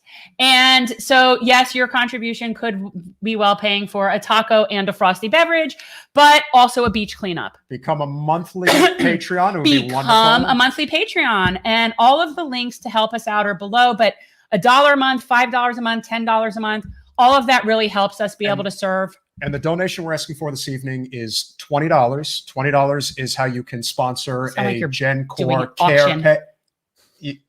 You know, you're cut off. I'm cutting you off. You're not having any more drinks. I need another beverage. What did he like? Where's like the cabana boy? Like I need some fireball shots. No, we're not. I feel like we're gonna. Somebody has to be you be the liberal. I'll be the conservative. The conservative says you're relaxed. So all right, guys. So this is what we're collecting money for. So all of your donations go to GenCore. All we do is local service, and that's one of the things that we're doing. Thank you all so much. Thank you, Maya. All right, so we could go back to talking about something serious if you want.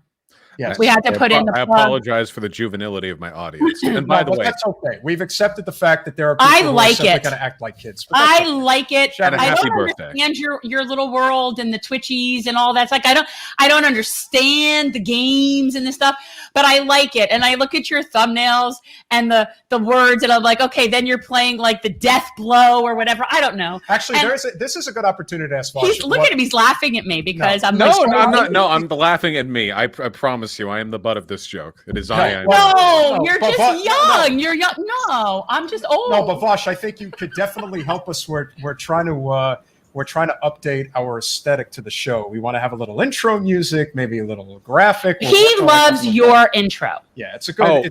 I can put you in contact with the animator who helped me on that. Oh, that would be really cool. Because I think he likes your intro. Well, we also I think have your father is too much. Dad, you should have just sent me a check. Why'd you give money to Google, Dad? He just wants to inspire others to join in on the fun. You.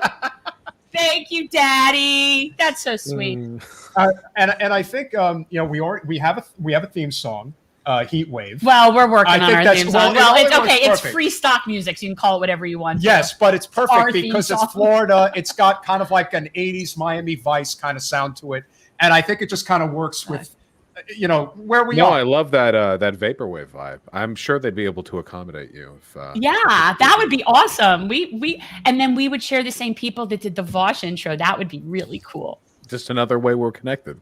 Oh my God. Well, I'm like a huge fangirl. Like it's all very surreal to me. No, I wish I had brought some happy news, since that's what I heard you all talking about when I came in, that we're all in in need of some happy news at the moment. We are. It seems Do you like have things any been- happy news?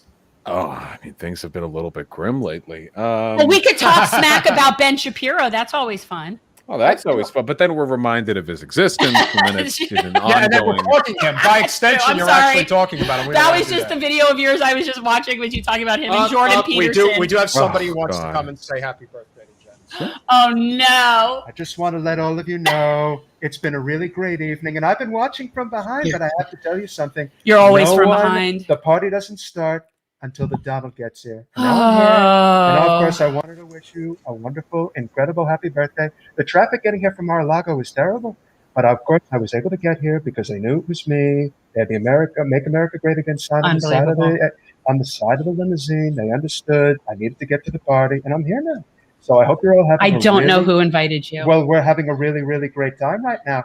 And Bosch, you have a lot of subscribers, a lot of followers, really big, really impressive. Stop but trying not to nearly as- More on Twitter than you now, actually. Not as well. That is only temporary. We're coming up with a new game. I'm having a new channel, a new social media Yeah, page. I saw your new social media page. It's basically just a blog. Well, but the blog is really great. I just talk about how great I am, and everybody agrees. And they pay me to say that all the time. It's really incredible. It's not that difficult because I'm an incredible, stable All right. genius, and I'll be running again soon. Oh, Just wanted to say hello. Thank You ladies are you. lovely. I need to give Really you the appreciate hook. you all. It's a You need to good thank voice. all right.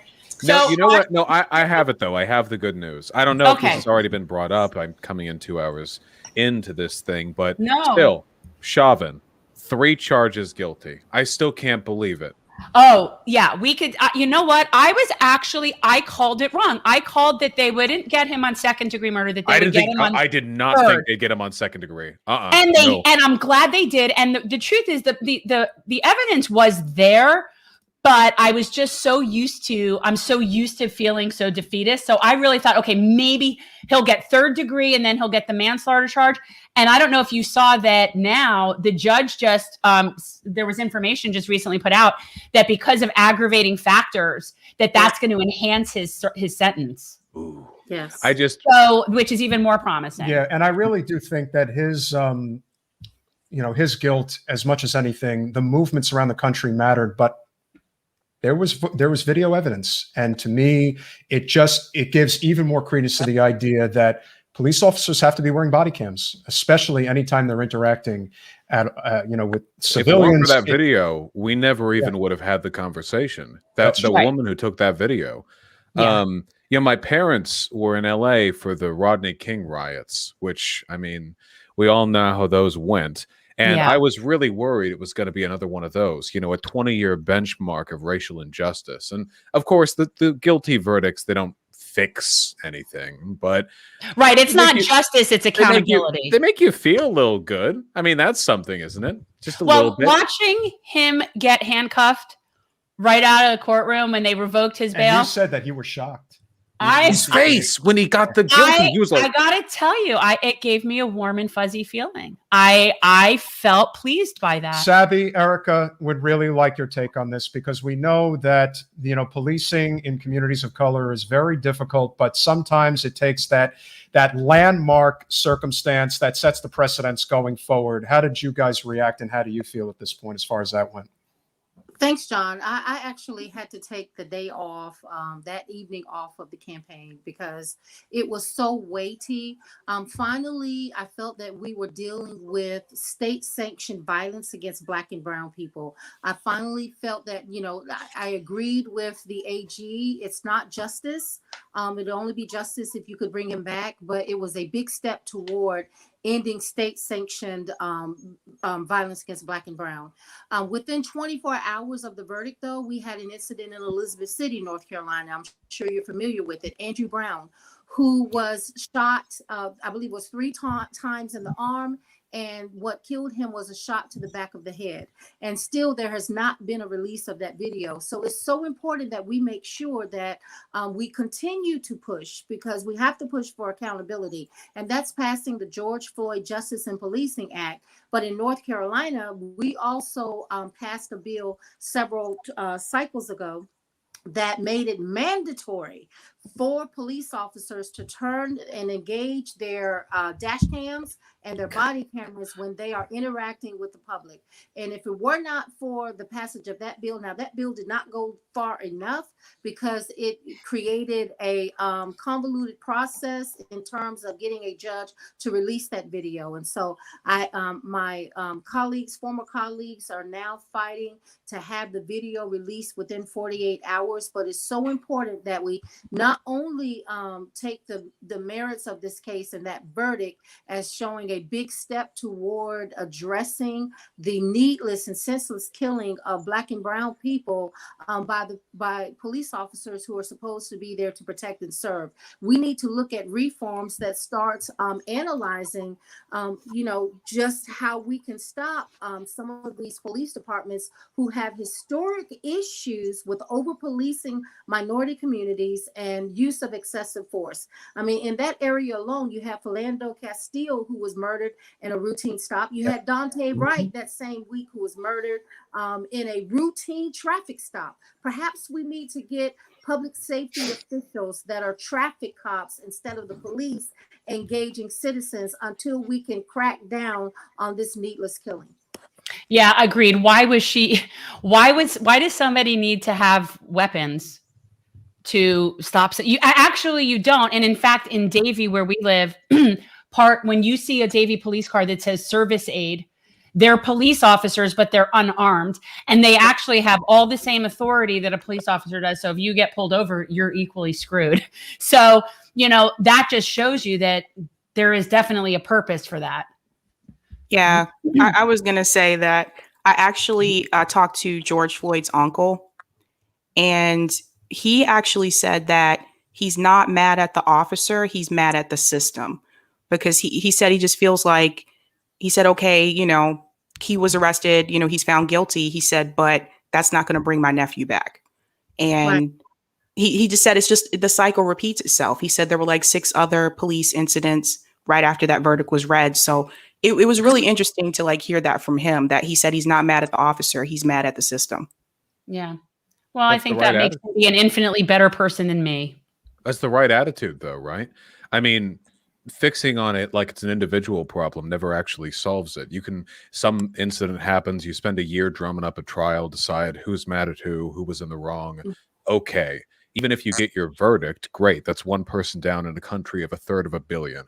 It's systemic issues that need to be fixed. So those are probably the ones worth being mad at. And, Chauvin, it's really telling. I don't think that there's some magical cop gene that makes people evil, I think they get put into a boiler press that makes them very callous, in some respects towards human life. They reify and reflect a lot of racial biases that express themselves in their training and the types of people they spend their time around. None of that gets solved by saying this individual was bad, in jail now, we did it, nicely done.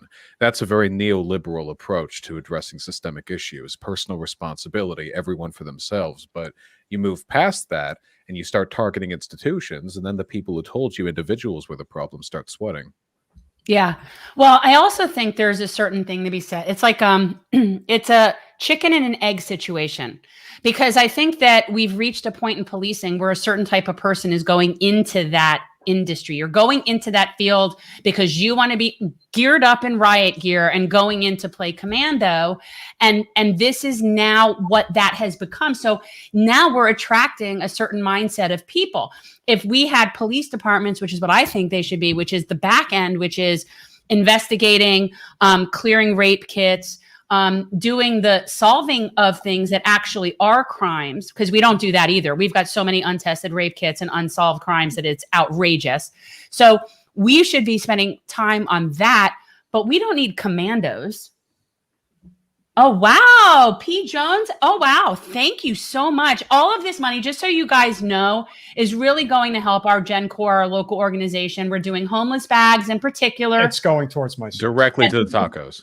Fancy. And occasionally there are tacos, but it comes with a beach cleanup. Okay. And plus we're a 501c4. I don't even have to be transparent about our funds. And I also think I could have my beverage. And if I can just add, my thoughts, I think it just comes down to if you're going to try to change anything systemically, you got to hit it on that one singular issue that everyone can identify with. And to me, that's ending qualified immunity. If you are able to end qualified immunity, what that does is it alleviates the issue in policing, which is, of course, the code of silence. And the Fraternal Order of Police is one of the most powerful unions in the country. And they are the ones on the front lines fighting that harder than anything else. It's kind of like the NRA in the sense that, you know, the NRA fights tooth and nail when it comes to things like anything that involves any type of regulation, like mental health screenings and any of the gun show loophole.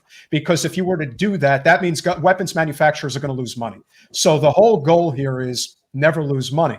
If we end qualified immunity, that's not going to be good for a lot of people's, you know, it wouldn't be good for a lot of people's pensions. Why is that cat in a box? Wait, Cat's that's his the one. I favorite never place to saw be. that one. Cat in a box? I'm contributing cat to in the a box. positive attitude. There you go. No, he is. And plus, we didn't see that cat before. The one we saw before was your hairless. Yes, we're mixing it up. There you go. We're mixing it up. Oh my God, look. It's funny, we were talking about cats before because Ally, who is on here, Ally Dulcimer, who is candidate for Congress in Virginia, is a cat person and was talking about her feline friends because she can't have dogs because of allergies. Is that it? Yes. Was that a good assessment of the situation, Ally? That was a good assessment. I do love that you're a pet person. See, how could somebody have a problem with you? Look at you with your cat. That's how cute. It's just there's the good news, okay? We have a cat in the cameras. That's these days sometimes that's the best you can get, you know? Yeah. Yeah, it is. So I'm just glad that you came on. You always help us get people and donations, and it's so nice of you because I know you have to take time out of your busy gaming schedule. Stop. Wait, I'm terribly sorry to the woman who just left. Thank you for coming on. It was wonderful. Thank you, Erica. Thank you, she Erica. just shot us a message. Yes.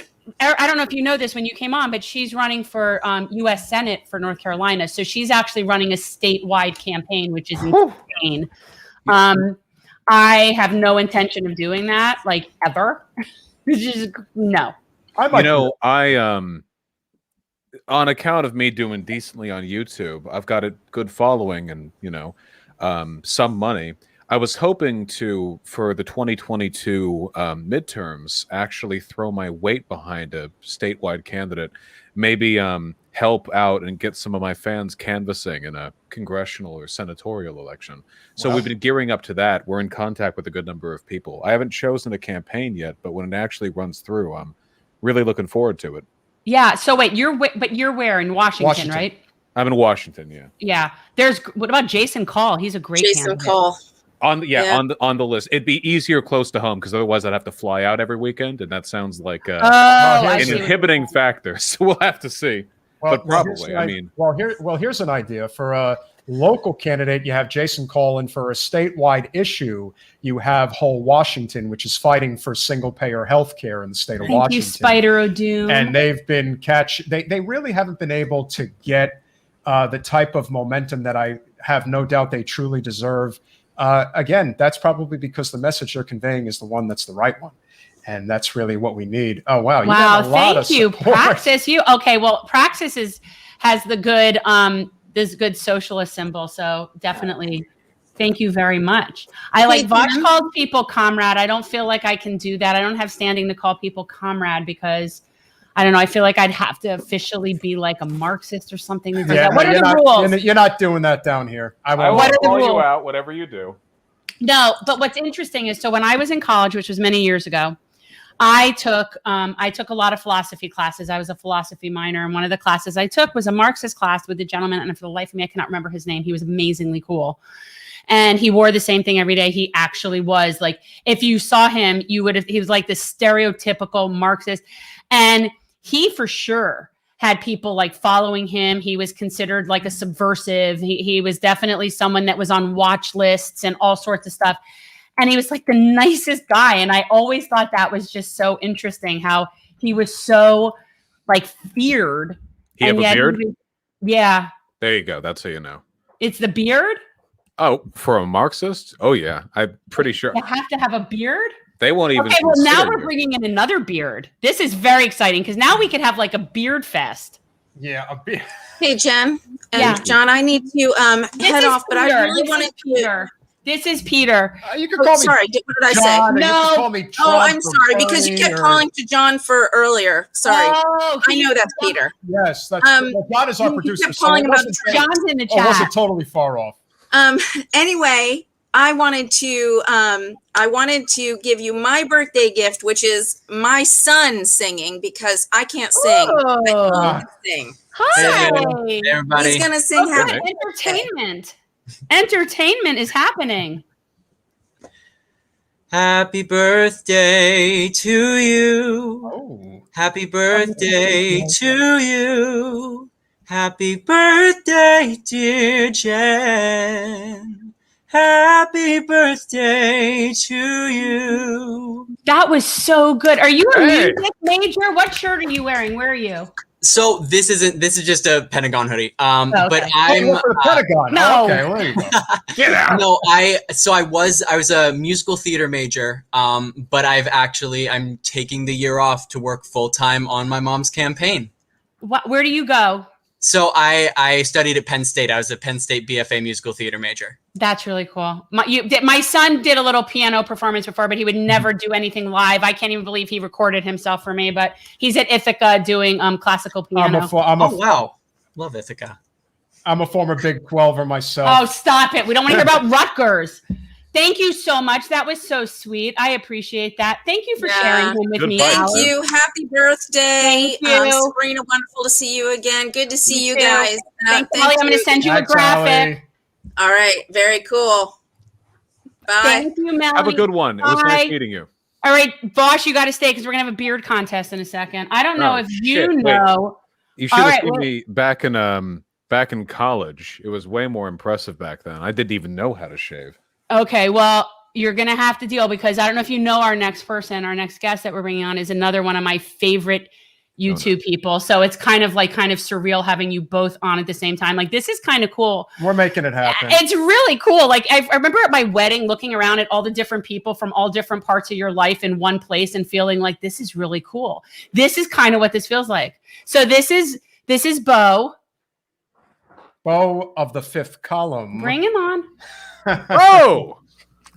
Well, howdy there, internet people. How's it going? You guys know each other? We're definitely aware of each other. We're in the same circles, peripherally. Bo, I'm a fan of your work. Nice to see you. You too. We've never actually done anything together, I don't think, but we definitely have a lot of overlap in audience. I could see that. Our audience is both like cool dudes. It's very strong overlap. Whatever helps you sleep at night. Whatever helps you sleep at night. Your audiences are people that are preparing for the apocalypse is what's happening. I can see the beard off, by the way. I know what I'm like. Oh my God! Best ever! I kept this a secret. I wasn't going to let it out of the bag. I was like, she won't ever suspect anything. It's like, hi! Hi, happy birthday! Thank you so much. This is like the coolest thing ever. This is oh my God, I can't even believe it. You and Bo, because Bo's like my Mr. Rogers. I refer to him as like, this is what Mr. Rogers said today, and I have to go hear what he said. And he breaks things down really nice and slow for the cheap seats. And I really appreciate that. He takes you really slow. I don't know if you're familiar with him. Does everybody know Nina? I would say yes. You may have heard of her. At some point, we may have been made aware. It's an incredible pleasure to meet you, Ms. Turner. Thank you. You all too. Peter, thanks to Peter, he wanted to make sure that I knew. And then he even sent me a reminder tonight. I'm just working really late. Because he knows I tell him not to bother you. No. Happy birthday. Well, that is what a true blue does. Happy birthday, darling. How does it feel to be a grown? I'm not grown. There's nothing grown about me Jen at all. has definitely been trying to keep her adolescence as alive as possible throughout the live stream so far. I've already had a beverage. I came in a little toasty to begin with. You missed my parents were here. That was a brouhaha. It took them 20 minutes to get the camera going on their end. They're such boomers. you know, but whatever. I'm so excited that you're here. So I don't know, like, seriously, the three of you are like my serious information sources. This is really surreal. You're putting me on a very high No, pedestal. Sabby is, I know. She knows what I feel the same way. I'm like, what? No, but I will say this. I think she that knows, we have, but she's more like us. She's more like regular people. Oh, and we've got Wait, one more. I need to say, by the way, Nina, you've been an enormous source of inspiration to me for years now. So it's incredible speaking to you. I will definitely co-sign that as well. Oh my God, they're starstruck by you, Nina. And for everybody that's watching, you know, remember that the only way we're ever getting anywhere in this country is if we put our differences aside and build these types of coalitions that are absolutely necessary, cross-pollination, if you will. You know, as long as everybody recognizes that, you know, the inside-outside strategy, Jen, as you talked about, you know, we have to build our coalitions on the outside, and we must get this lady elected into the United States Congress. Cannot emphasize enough how important that is. Yeah, one of the big reasons I was wanting to do a fundraiser originally, Nina, was to raise enough money to be able to rent a house for a chunk of time in Cleveland so that GenCorp people could come up and volunteer. And so that's still like my big project idea, like depending on how much money we bring in. But you know, I had to give people real tangible amounts. So I'm like, $20, we're going to do care packs. We're doing hygiene, health packs for the homeless population here. Yes. My goal is $350 a month. I finally found a place to do distribution. And so $350 a month, which is, I think, you know, it's pretty lofty goal, but I think we might be able to pull it together. Well, it's all about, you know, it's that ground level. Once you build the foundation, then it's much easier to grow. And, you know, and this is definitely something, Bo, you were a big part of inspiration for me for thinking to do this, because I loved your video with you and your friends sort of setting up all the equipment, doing like he did a run, like a test run of the different survival kits, basically, like what's in a typical survival kit, what do you get? And he opened it up and it was just really cool.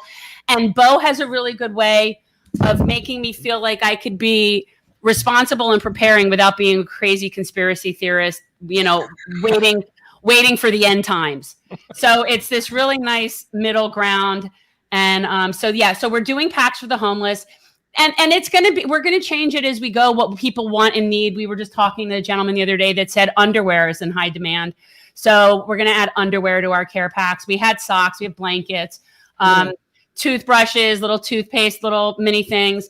And just really and Band-Aids was another one that I think was a very requested item. So just trying to get them together. Nina, you've obviously been on the campaign trail for a number of years now, but what's it like now being the candidate, and what have you learned, you know, campaigning in Cleveland, and, you know, more or less the needs of the people, and, you know, certainly how you would look to make things better once you do get to Capitol Hill? Yeah, I appreciate that, Peter. We're here to celebrate Jen. Yeah, but celebrating me is plugging you, because the reality is we wouldn't be here. Not just that, but truthfully, and I say it all the time, like when people come down on the squad, and you know this, it's really frustrating because people don't understand what it's like on the inside. They only know what the little sound bites that they hear, and they love to criticize, and everybody's a friggin' Monday morning quarterback with all of it.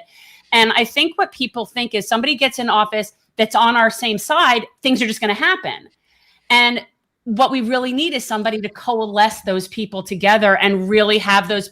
We need someone to corral, and it is kind of like herding cats, and take all the people that are on the right side and be that leadership person. And to me, that's you. And I really feel like you are and not to put pressure, like not to make it be like some idealistic thing, but I do think you're at a place wisdom-wise and age-wise, experience-wise, that is not going to go in there and bend to anybody, and is going to be able to sort of rally the people that are there, because I do think they're well-intended. I do. I think anybody in there that's not corporate, that wants to represent their people, is there for the right reasons. I do. And I will give them the benefit of the doubt, but I think they need to be rallied. And I think that that's what's missing. I mean, what do you think? No, I agree. We need to do more of that, giving people the benefit of the doubt. And to a point that Peter made earlier, their game, everybody has a role to play. Yeah. A role to play. In terms of what's happening here, I mean, we're running really strong. It is because of a people-powered movement. The average donation is $27. We raise money in every zip code in the 11th congressional district in the great state of Ohio. We raise money from every state in the United States of America, including the District of Columbia. Okay, wait, more importantly, did you get money from Wyoming? Have you gotten money from Wyoming? Every state, baby. Unbelievable. It's the one state I didn't get was Wyoming. I'm still blaming it on Dick Cheney. I think he has over 5 people in Wyoming, to be fair. But that now they can donate to your care pack. How about that? Oh, yes. Do we have any Wyoming viewers watching right now? Please contribute. Compensate for all. Where are you, Wyoming? Especially now, you just lost your nice leadership Well, I position really want to go to Wyoming because I'd love to go to Yellowstone. I would too. I have no problem with Wyoming. I went to Colorado. We were really close to the border on numerous occasions. I have no problem with the Wyomingans, or what do we call people from Wyoming? Oh my God, this party's getting this big. is the best thing ever. All right, I guess we should get everybody in. Okay, I'm so excited. So, for the mastermind of none other than MMT, Steve Grumbine, and the man, the myth, the legend, Tim Black at Night. Tim Black is here. Wow. Hey, what's up, guys? This is like natural. Does anybody remember Hollywood Squares? Nina, you remember Hollywood Squares. Steve, you do. Well, Nina, of course, is in the center square. I've heard about Hollywood Squares. Jen, how dare you say I remember? Okay, well, I know that you're at least closer to my age than him. I was looking. This is the best thing ever. I don't even know where to start. Like, I don't even know what to do with myself. You like my shirt, Jen? I got. I can only see half of the. Wait. What does it say? It says I got 99 problems, 420 solutions. That's nice. There you go. Nice 420 homage. Nice, I appreciate that. My people. Yeah. Nice plug. I like it. Yeah. What up? How you doing? Happy birthday, Jen. How you doing? Thank you. I'm so good. You are somebody in particular that recently I said to him, I'm like, I need to talk to Tim Black about this. And now for the life of me, I'm sitting here like a drink or so in, and I can't remember what it was that I wanted to talk to you about. You remember? No. That's what birthdays are for, sis. I guess, but I was really, I would have, oh my God. I even think I might have even written some notes at some point down somewhere, but then I'd have to figure out where I wrote notes. But I came out of my room like, I need to talk to Tim Black about this. And now I can't remember what I wanted to talk to you about. Well, I think the best thing for the love of God. I think the best thing we can talk about, since we have a lot of content creators and coalition leaders, is just the importance of recognizing how important it is that we do cross-pollinate and that we do build this sustainable movement, because there's so many egos out there, infighting, credit and all that. Yeah, we've got to recognize that the only way we're ever going to save ourselves is if we do work together. Yeah, and it's not easy, but it's what's necessary. I don't think it's so complicated. I don't have a problem working with anybody. Can I speak to that really quick? Yeah. Because one thing that's always really frustrated me is it seems like the Republicans are really willing to work with any groups that'll up their chances. Charlie Kirk, TPUSA, these are college campus groups, The Democratic Party, the more traditional elements of it, it seems like they're resistant to that kind of engagement. But the Squad, the modern progressive Democrats, way more willing to take advantage of, I think, the plurality of approaches, the multitude of ways you can convince people. A lot of people get their news online. Millions of them. I mean, isn't Facebook the world's largest news site these days? I think so. That's horrifying. Not, that's horrifying. Terrifying. But it's true. But it's the world we live in. So we should be doing everything we can to up our engagement in these avenues. I'm so glad you're back, Bo, because I thought you left without saying goodbye, and I'd be so sad. And it's the redneck internet out here. We can't. I always say our friend Bo lives in Floribama. He does live in Matt Gates's district, so it's how tricky it is in that part. Is that true? Yeah, it is. Cool. Nice. Well, I want to say hello to everybody because I haven't spoken. I feel like I'm being impolite. Hey, no, Nina, you are not. Please speak. How you doing, Nina? Vouch, how you doing? I heard a lot about you. Sabby, what's up, Sabby? And Steve, my longtime friend. Look at this, my brother we know each other for many years, man. Chuck County. Poe, I heard a lot about you, man, and of course, Peter, man, we go back too. So, I just want to say hello to the room. Love you, my friend. Good to see you. No, it's so good. See, everybody can get along. Why can't everybody just get along and be nice? If only all politics were this easy. I don't understand why this is so complicated. You know for why people. everybody's getting along right now? Because we're not talking about politics. No, We're but we just hanging could out. be. But Yeah, this is we all could. sort of like pretty much. There's probably only a few variances amongst this group. Get rid of the legislative branch, replace it with a 24/7 your 50th birthday fundraiser stream, and we've solved everything. It's worth buying. I would look. Everybody. I always said everyone sees life as this pie. So if somebody's getting a bigger slice, they're getting a smaller slice.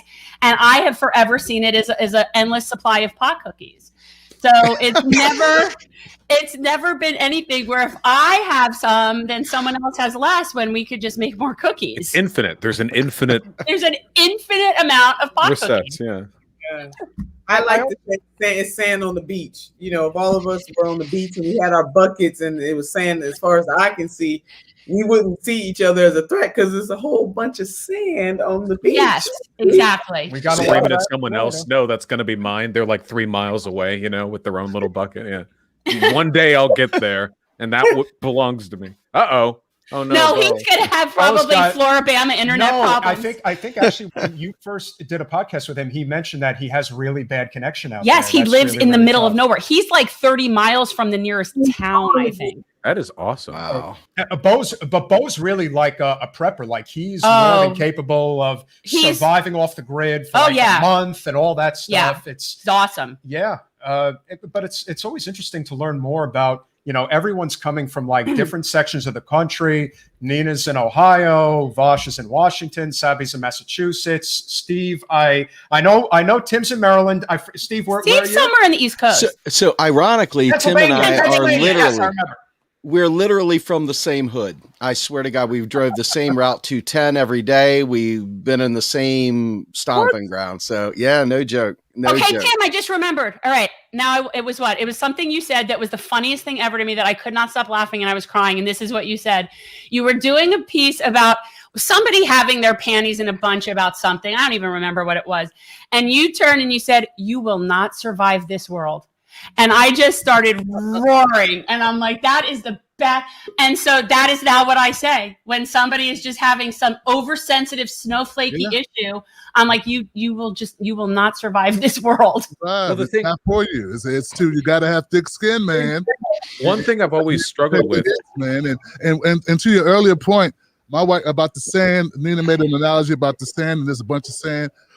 My wife, I affectionately call her Mrs. Black. Because that works on many levels. She always says, "Tim, what's for you is for you." Amen. For you, it's for you. That leader. That what? What are you talking about? What? So she teaches me to have patience and not trip off really anything. Well, someone's got to keep you in line. Yeah, she does. She does a good job, And occasionally I keep her in line because she got a lead foot. I know what it is with women that think they can't get pulled over. You know what I'm saying? They don't think tickets. I think we can all agree. I mean, it'd be great to have a world where people can be super, super sensitive and it not affect anyone. People should be able to. I mean, day to day, everyone gets their time to relax. If there's any time that we can't afford to be sensitive, it's coalition building. Okay. A lot of people infight over nothing, and that's the line right there. As long as we can all get along and push for the world where people do have a right and an ability to be oversensitive in their own corners, I think that's what matters most, And wouldn't it be great to have like a Babel fish in your ear so that all you hear is the Douglas Adams version of their world? That way it never offends you. You just kind of laugh through everything. Hey, pull the Babel fish out to get reinserted into the matrix, drop it back in and enjoy life. I think that would be fantastic. Well, people do that. It's just usually with like a lot of copious amounts of like drugs, but drugs and earbuds. Yeah. Well. You guys. Yeah. Darling, I'm dropping. Much love to you, baby. Thank you so much for coming. That was like the best. Woman's birthday, baby. You got her, Nina. There's no my God. I was like, Good luck. So Nina, before you leave, though, one of the people put a $5 comment out there saying we got to get Nina Turner on the Macro and Cheese podcast. So I'm here to speak that into existence.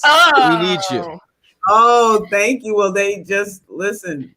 Send me an email. SNT. Nina's Nina, look, she showed up. I didn't even know she was coming. Nina's fairly accessible. She really is. And she, like, very Woman of the people.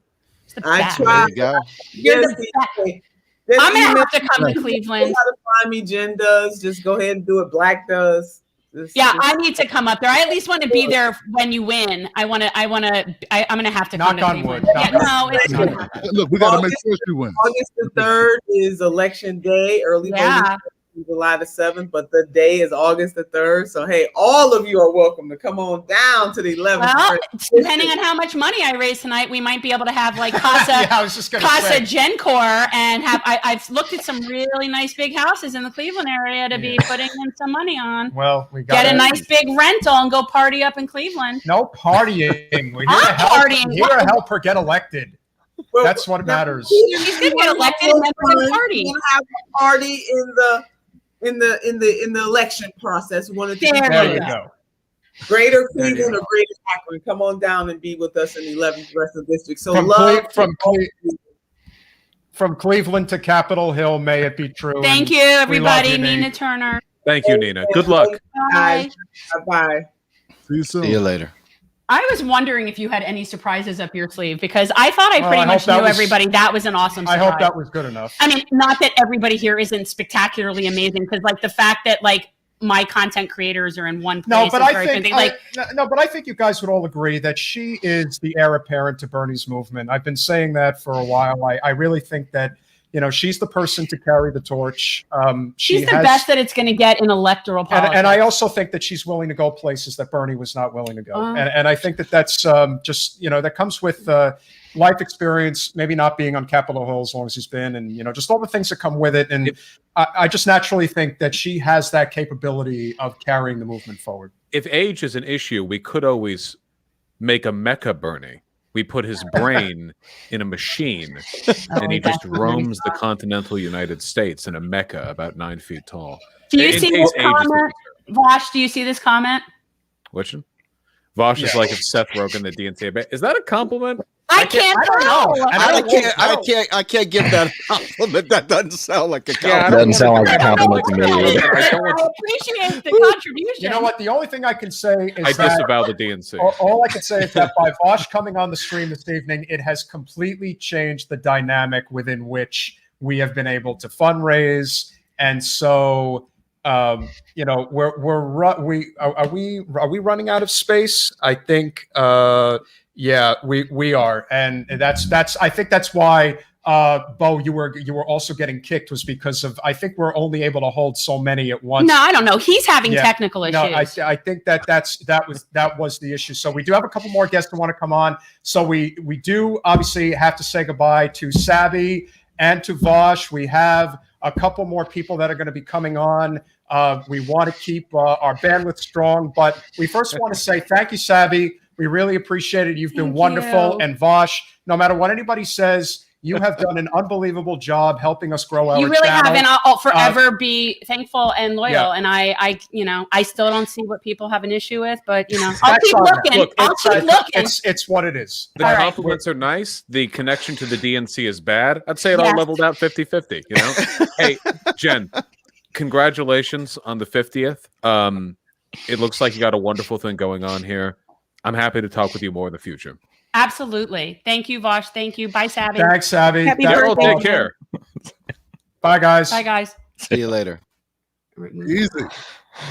So Okay, we for you guys who know how important it is to protect our civil liberties in this country and the importance of recognizing what's going on right now, probably one of the more appreciated people that has put their lives on the line, quite frankly, for our country. I'm a little bit freaking out about this, actually. But this is somebody who I do consider an American hero. As I'm sure You guys do are. as well. I'm really a little bit freaking out about this. We're But, about to bring into the studio, like I said, somebody who I do think is not only a patriot, I an American can't even. hero, and somebody who has definitely made a tremendous impact on exposing the war crimes of our country in a way that very few ever have. And that, of course, is Chelsea Manning.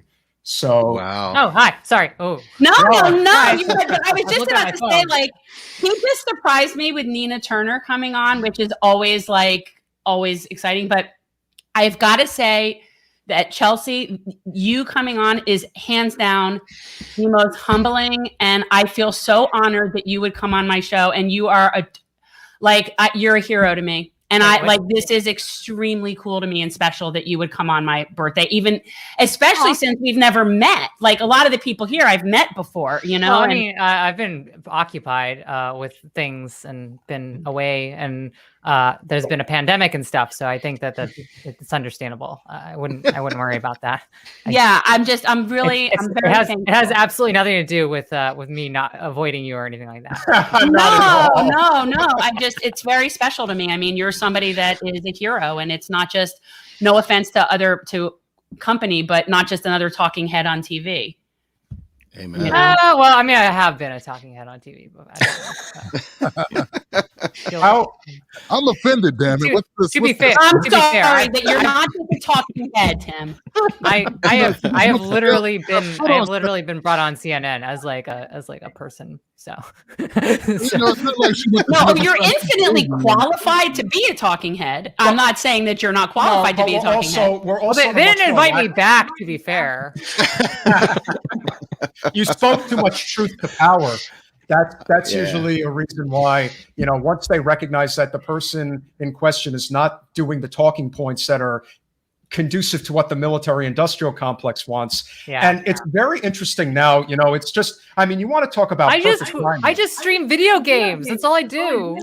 No, well, I gave up video games a long time ago. That and small things like trying to save democracy. I can understand how that. I make little robots and widgets. I don't do all that much. I think you've done a lot. So, and I mean, I was just watching an interview recently, but it's from a couple years ago that you did, and I was just blown away. I think it was right after you ran. It was not that far after you ran. Oh yeah, I totally sold out to the DNC for a period of time. How was that? How was that for you? How was it? It was atrocious. I've never encountered so much weirdness in my entire life. Right, worse than the Republicans, right? Worse than the military industrial complex. I mean, my God, that's bad. That's right up there. Yeah, it was pretty weird. It was pretty weird. It was definitely a humbling experience for me because I learned a lot about not everybody gets to run for Senate and have a large campaign that has I don't know over 100 volunteers and raises a lot of money, an unmanageable amount of money and in a very rapid period of time. But it was definitely a learning experience. I learned a lot about how the political process actually works in that way. And it was very eye-opening for me personally. Yeah. And you would even, especially since I'm a bureaucrat by heart. I push paper and I write. My experience before all this was writing memos and pushing paper. You're cerebral. You're very cerebral. I think I was kind of impressed with that. You're definitely very. I'm a policy wonk. Exactly. just on the left. I think that's what we all need to be focused on. If we absolutely focused on the primary issues that are affecting our daily lives. And Chelsea, it's kind of, talk about perfect timing. I mean, obviously the way that the media is handling what's going on with Israel and Palestine right now. Yeah. Obviously there's no surprise in terms of how they're framing it, but I do think that a lot of people, based on their political experience over the past, I would say 5 years, pretty much since the whole, Bernie Trump phenomenon started, people are a lot more aware of how the game is played, and they're kind of catching, the fourth estate, if you will, in their lives. But they're not stopping. At least it doesn't appear that they're going to pretend like what's going on is not what is actually going on, which is, again, it's apartheid. It's pretty damn bad. And but they're going to continue to say, as the president has said, as Pelosi has said, that no, this is, the Israelis are being the ones persecuted and the Palestinians are bad people. And it just sits like clockwork. Yeah. And I think the talking point, I think what's happening is the talking points are running out. And then the sort of I think camera phones also have a significant impact in terms of bringing awareness as to what's the on the ground situation. They can kick reporters out and they can keep international media away, and they've been very successful at doing that so far. But the internet and phones have just changed the dynamic entirely. So their ability to control the narrative the IDF's ability to control the narrative on this has been like, kicked right at the knees. I think. I think that's with everything too. I think that's why we had somewhat of we could call it a win in the Chauvin case. And, the fact that there was just such clear footage of it made it impossible for people to, whereas otherwise we would just push that aside. I mean, I actually went back and I looked at some of the footage from the last round, which was in the last major round of IDF attacks and particularly the Gaza Strip and the, I believe, temporary occupation of some areas on the Gaza Strip. And, the footage was like grainy, it was like a lot of people, like the most popular phone at the time was like the iPhone 1 and the iPhone 2 and still a lot of people having Motorola Razr V3s. So it's like grainy footage, like 240, pixels, terrible sound quality. And now now iPhone, 10 and 11 are the most popular, and they shoot 1080p just fine, perfect. Like it's just so clear, and that's what you're getting. Guys, can I ask a quick question? I'm so just in awe that I'm on the screen, right now with Chelsea. You and me both, man. You and me both. I'm just, I work very closely with some of the Wall Street whistleblowers, working on what we call the new untouchables, which is describing all the elite control fraud that goes on in the housing crisis, you name it. Yeah. And watching them lose their ability to earn a living in their careers, watching them blacklisted, watching people literally stalked and chased down, and just hearing their stories, I can only imagine what you went through. And I just want to say, as just another American citizen, how grateful I am for what you did. And I know how hard it is, not from a personal perspective, but being close and talking with these individuals, what a level of commitment to truth you have to have, and that willingness to literally fall on the sword when there's no one that's going to take your back. I just want to really give you a genuine round of applause for that. It takes so much, and I really want to thank you. Big time. I just want to push back a little bit, because I do think I mean people did support me and people did show up, and people, like I was able to put up a good legal defense. I was able to people showed up. They wrote, and like I can't tell you how I think it was. I think the final official count by the U.S. government was 370,000 letters or cards sent to me while I was in prison. That's amazing, including ones that I didn't get to keep or that didn't make it to me. So I do think people. I think people did show up, and I did, and I had the immense privilege of having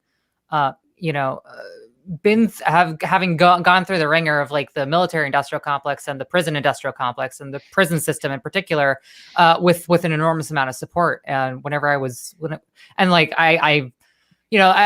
me, like the more immediate thing for me is like my experience in prison is like what's really shaped my sort of, my politics are more shaped by my experience in prison, I think, than anything else now. And in the aftermath, it's kind of, I like had a very, I had a very different view of the world, like before going to the military, and then I shifted again after going to prison. And, it's just like a poignant reminder that like, there's 2 million people in the prison system, and they're often forgotten about, and they're often voiceless. I was not one of them, but I saw all of that firsthand, and so I just want to, we have Tim, Bo, anytime you guys want to hop in. I mean, we have a for-profit prison industrial complex in the United States, and it's a very, very profitable. Well, it's our slave program. But I wanted to ask you, Chelsea, like if you would talk about like being somebody who's transgender and being incarcerated. It's hard enough for people that are cisgender people that are being incarcerated, but I know there are so many extra things that you have to deal with. And not just for trans people, but really people with health, any kind of thing that requires something that you wouldn't just get standard issue, is a problem.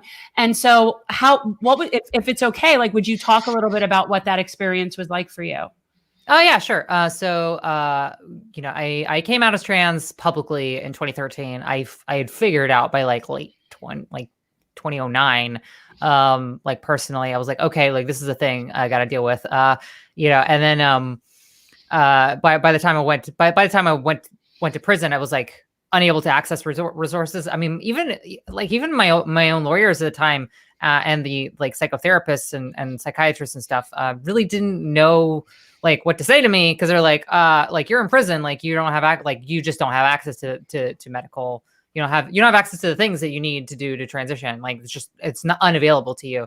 I later learned, actually learning, kind of how previous trans people had fought in the prison system for access to care in the federal system and in the various state prisons for things that no, in fact, there are rights there, medical, medical access to care is extremely important. And so I finally, I was able to reach out to the ACLU.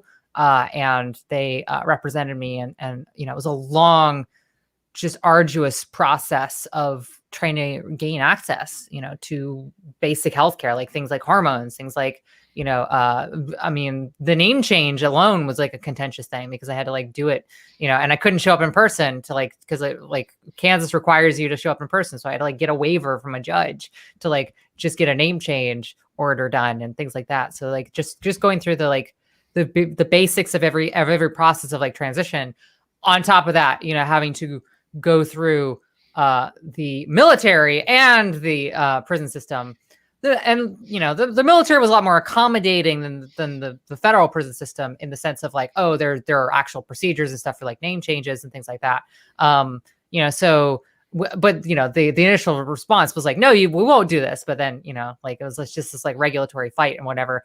And just feeling like I just felt completely left out of the process sometimes, like, because it's like it's like a very intimate and personal thing that I didn't really want to have out there, it's just very personal, and like having like every single issue being brought up before a judge or before a court, and then being in a media article or being in a magazine or being talked about on the news, it's just like being like sort of like a public figure and sort of like dressed down constantly, is really wore me down, especially since, I was kind of left out of that process. Like, and I was just happy. As soon as by 2015, I was just happy to like get access. And even then it was like the like being able to grow out my hair became like a new issue. And then eventually they wouldn't let you grow your hair, right? Like they wouldn't let you grow your hair out. Yeah, and we never had that issue dealt with. So, it's still an open-ended issue. I don't understand what their problem is with the hair. Make up any reason. That's all that it really comes down to. Authoritarianism, just control. Well, administrative violence is the concept that I became familiarized with as I was going through that process, which is like being able to do harmful things, but having this rubric of administrative policy and regulations, like, oh, well, the rules say that we can't provide this to you, therefore we're going to follow the rules, even though that's not like they write the rules, they can just change them, right? Or they don't follow them with everything, they just follow them when it's or just pretending like, like you request for an exception to policy, which I did. I filed like pretty simple piece of paper, like an exception to policy, and they're like, well, we can't do an exception to policy because policy, and it's just like I don't know. See, now that sounds like a topic of a Bo talk to me. Like that almost sounds like something would come like, hello there, internet people. Today we're going to talk about bureaucracy. Today we're going to talk about that's what I'm really familiar with is like administrative stuff, and paperwork and things like that. And like, that was one of the reasons why I was attracted, like, running for legislature, because like, that's what it is. It's like parliamentary procedure and things like that, even though that really doesn't matter now, as of this recent, as of recent events, it's become just a spectacle.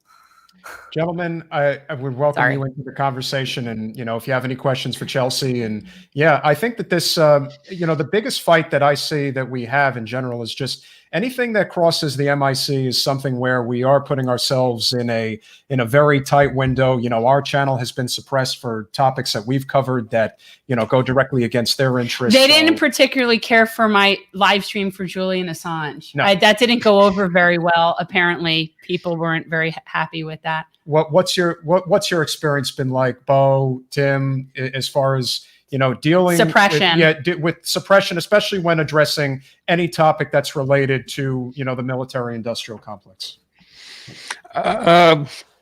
You know, because of the way I talk, I'm normally like really vague, and I'm talking about general ideas rather than specifics. And because I don't cuss, I really don't get hit that much. I mean, there've been a couple where I'm like, wow, that got a lot less views than it should have.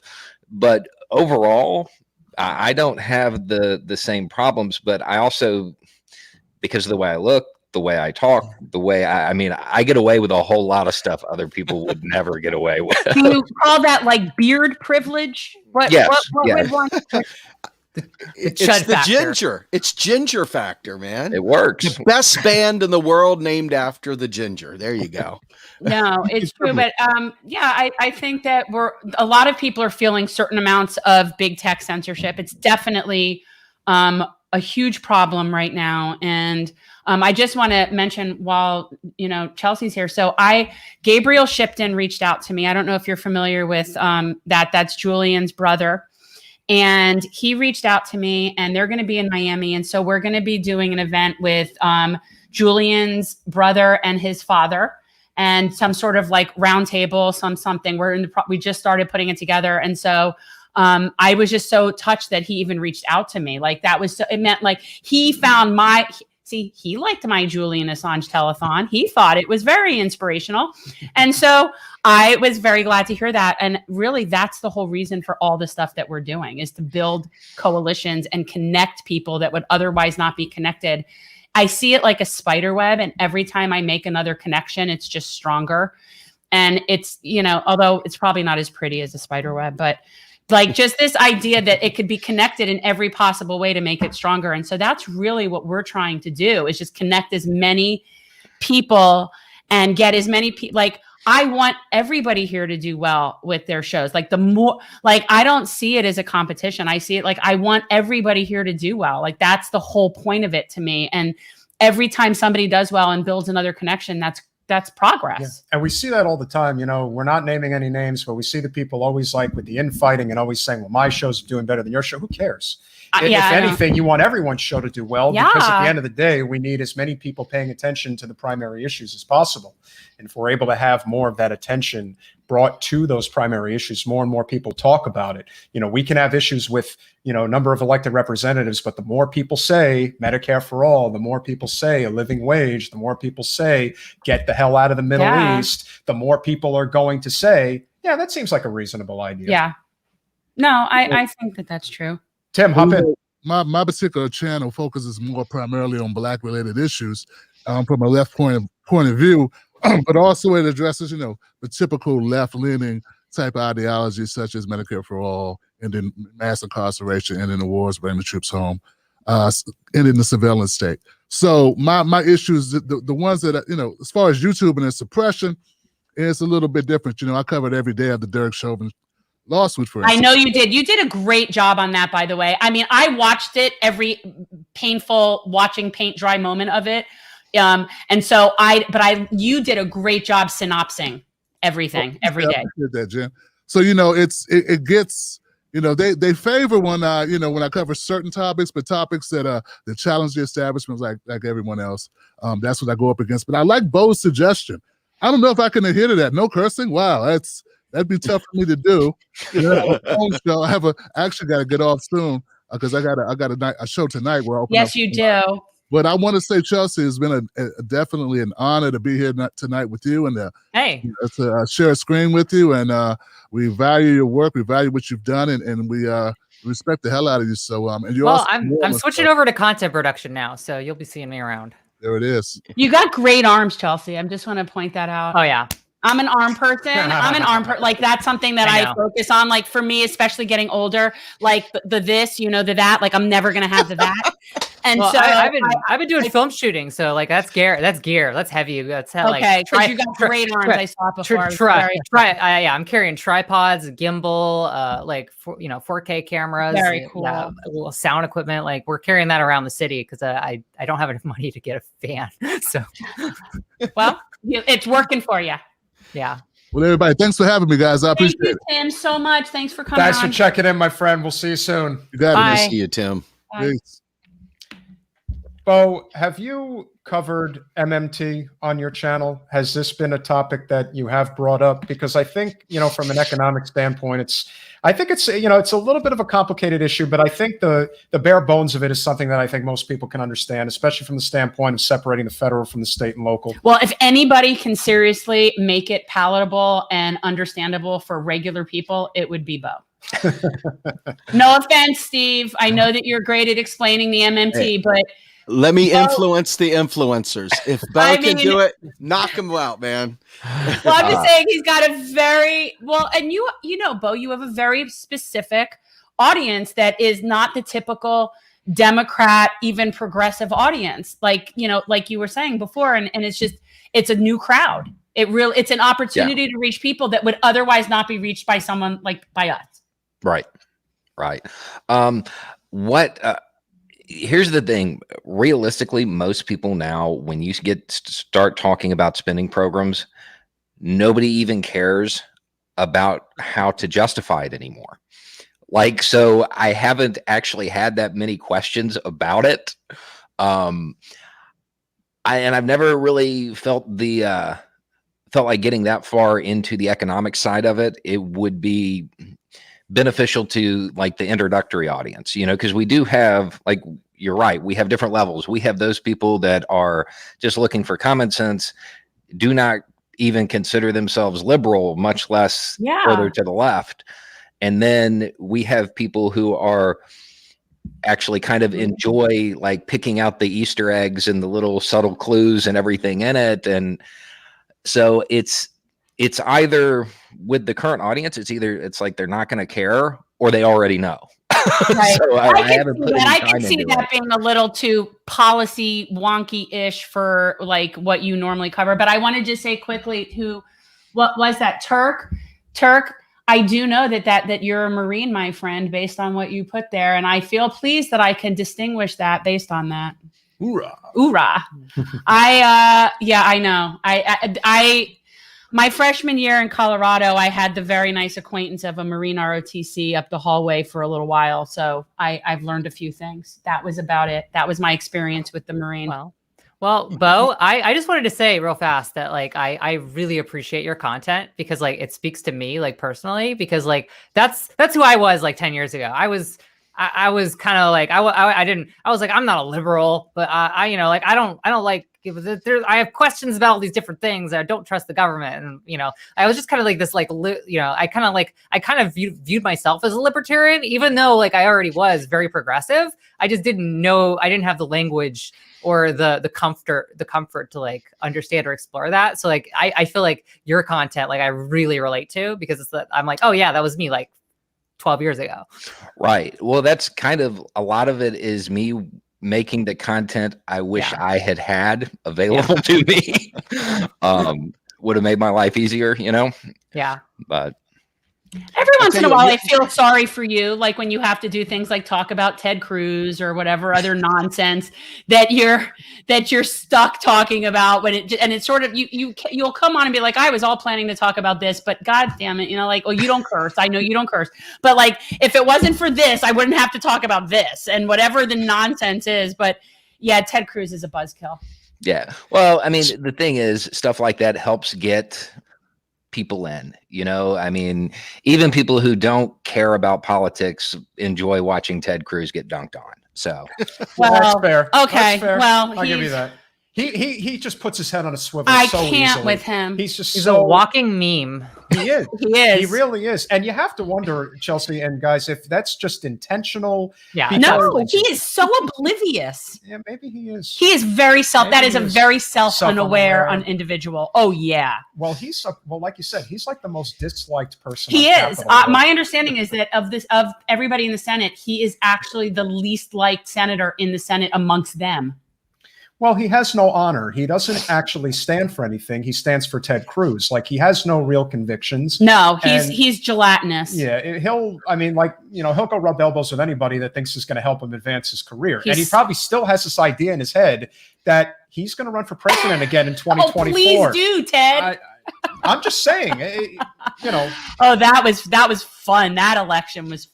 Okay, this one never gets old. I'm sorry. It just doesn't get Ted old. Cruz is the Zodiac killer. It can't. It just, I mean, and even Never he gets old. Like, yeah, well, he gets like kind of flustered. If only we had a Ted Cruz mask and you did a Ted Cruz impersonation. If only. He has a few tricks up his sleeve. Like, he does Trump, he does Bill Clinton, and he does Bernie. And we're working on someone like. Well, I'll tell you what. I'll let you. Chelsea, would you like to see Bernie, Trump, or Bill Clinton? Who would you like to see? What? Exactly. It's a nightmare. That's my life. Who wants Wait, what? to be one of those people? Wait, I'm sorry. Like, what's the question again? Because I heard like a lot of names. I could do an impression of Bernie or Trump or Bill Clinton. Just do Bernie because I feel like that's going to be the most cringe. It's the most palatable. But he's the most palatable of the people. It doesn't make me need to go take a shower. Chelsea, I just want to say thank you for what you've pretty done. good. You have done a service to this country. You are a wonderful human being, and everyone should be appreciative of what she has done to serve our country. I wish you spoke out more about this and Julian Assange. Where have you been? I've been worrying about what's going on in Israel and Yeah, Palestine. whatever. I did speak out and pretty say good. that the Palestinian people should be protected, and what is happening is not right. Had I been president, I'd have a much bigger platform to talk about it. Yeah. Steve, thank you for talking about MMT. It is very important that people learn new ways of the economy. And of course, Bo, I really appreciate you reaching out to the rural voters of this country. That is what I try to do. Economic populism, the right way is the best way. And that is why I am here. So I hope the Bernie impression works for everybody. I've really prided myself on The being able to best do is it. though when you're here wearing the 7 out of GenCore 10. t-shirt and you put on the Bernie mask and it's Bernie wearing a GenCore t-shirt. That always cracks me up. 7 out of 10. 7 out of 10. He's Okay, I'll pretty take good. it. Yeah. I'll take it. But we're also working on, I have a new bit idea that I want to do that is going to be loosely based on the person known as Ben Shapiro, but it'll be like a version of that. And we're working on that. That's because he's just too good to make fun That's of. another walking meme. I got to say it about anytime you think that MMT is just going to bore your people to sleep, think about it like this. Turn it into a gummy eating contest. And every time you're watching a political debate or something like that, and they ask how you're going to pay for it, you have to pop a gummy or you have to take a shot. If you do that, by the end of the debate, you will be so lit and drunk, you're going to have to call the paramedics out there. So this subject, while it seems that way, you could turn this into a fun game because trust me when I say you have no idea how ruled we are. Even now, even this minute, the Biden campaign or Biden's administration is gearing up for austerity. The whole gang is still, they're waiting. As soon as we get back to normal and they release us to the wolves will come back and say, you remember that deficit thing we talked about? You remember that whole balance in the budget thing? And they're already out there. You had a Republican the other day trying to outlaw MMT. Who the hell outlaws an economic thing? That I mean, it's sounds just like- ridiculous. That sounds like something Chris Christie No, would it do. sounds like what Rick Scott did when he said we weren't allowed to Oh, talk. yeah. We weren't allowed to use the term climate change in the state of, like, nobody in the state of Florida was allowed to use the word climate Well, change. Bo, I But really- wait. This is an important thing because Steve said wolves, and I thought that we could do our bootlicker. Yeah. We could do our bootlicker because Let's you do it. reminded me of that with wolves. And actually, Bo, this might be something that you find interesting.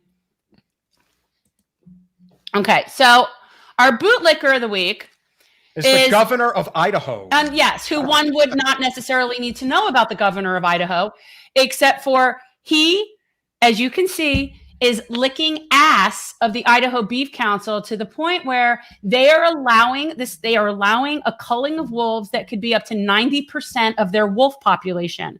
It's insane what they're talking about doing. But this is one of those things, before I get all crazy and bent out of shape, where I would I wonder what Bo thinks about this, because you might know something about this where maybe it's not as horrible as it sounds that it is, but I'm wanting to take his head and twist it into that wolf's mouth. That's kind of what I'm wanting to do. Okay, so I did a video when they got delisted and when it was reverting back to the states, and I was like, these states, and when you're talking about the western side of the country, they're going to do all right. The further east you go, the worse it's going to be. So basically, it is as bad as it sounds if it goes the way they want. However, I would point out that wolves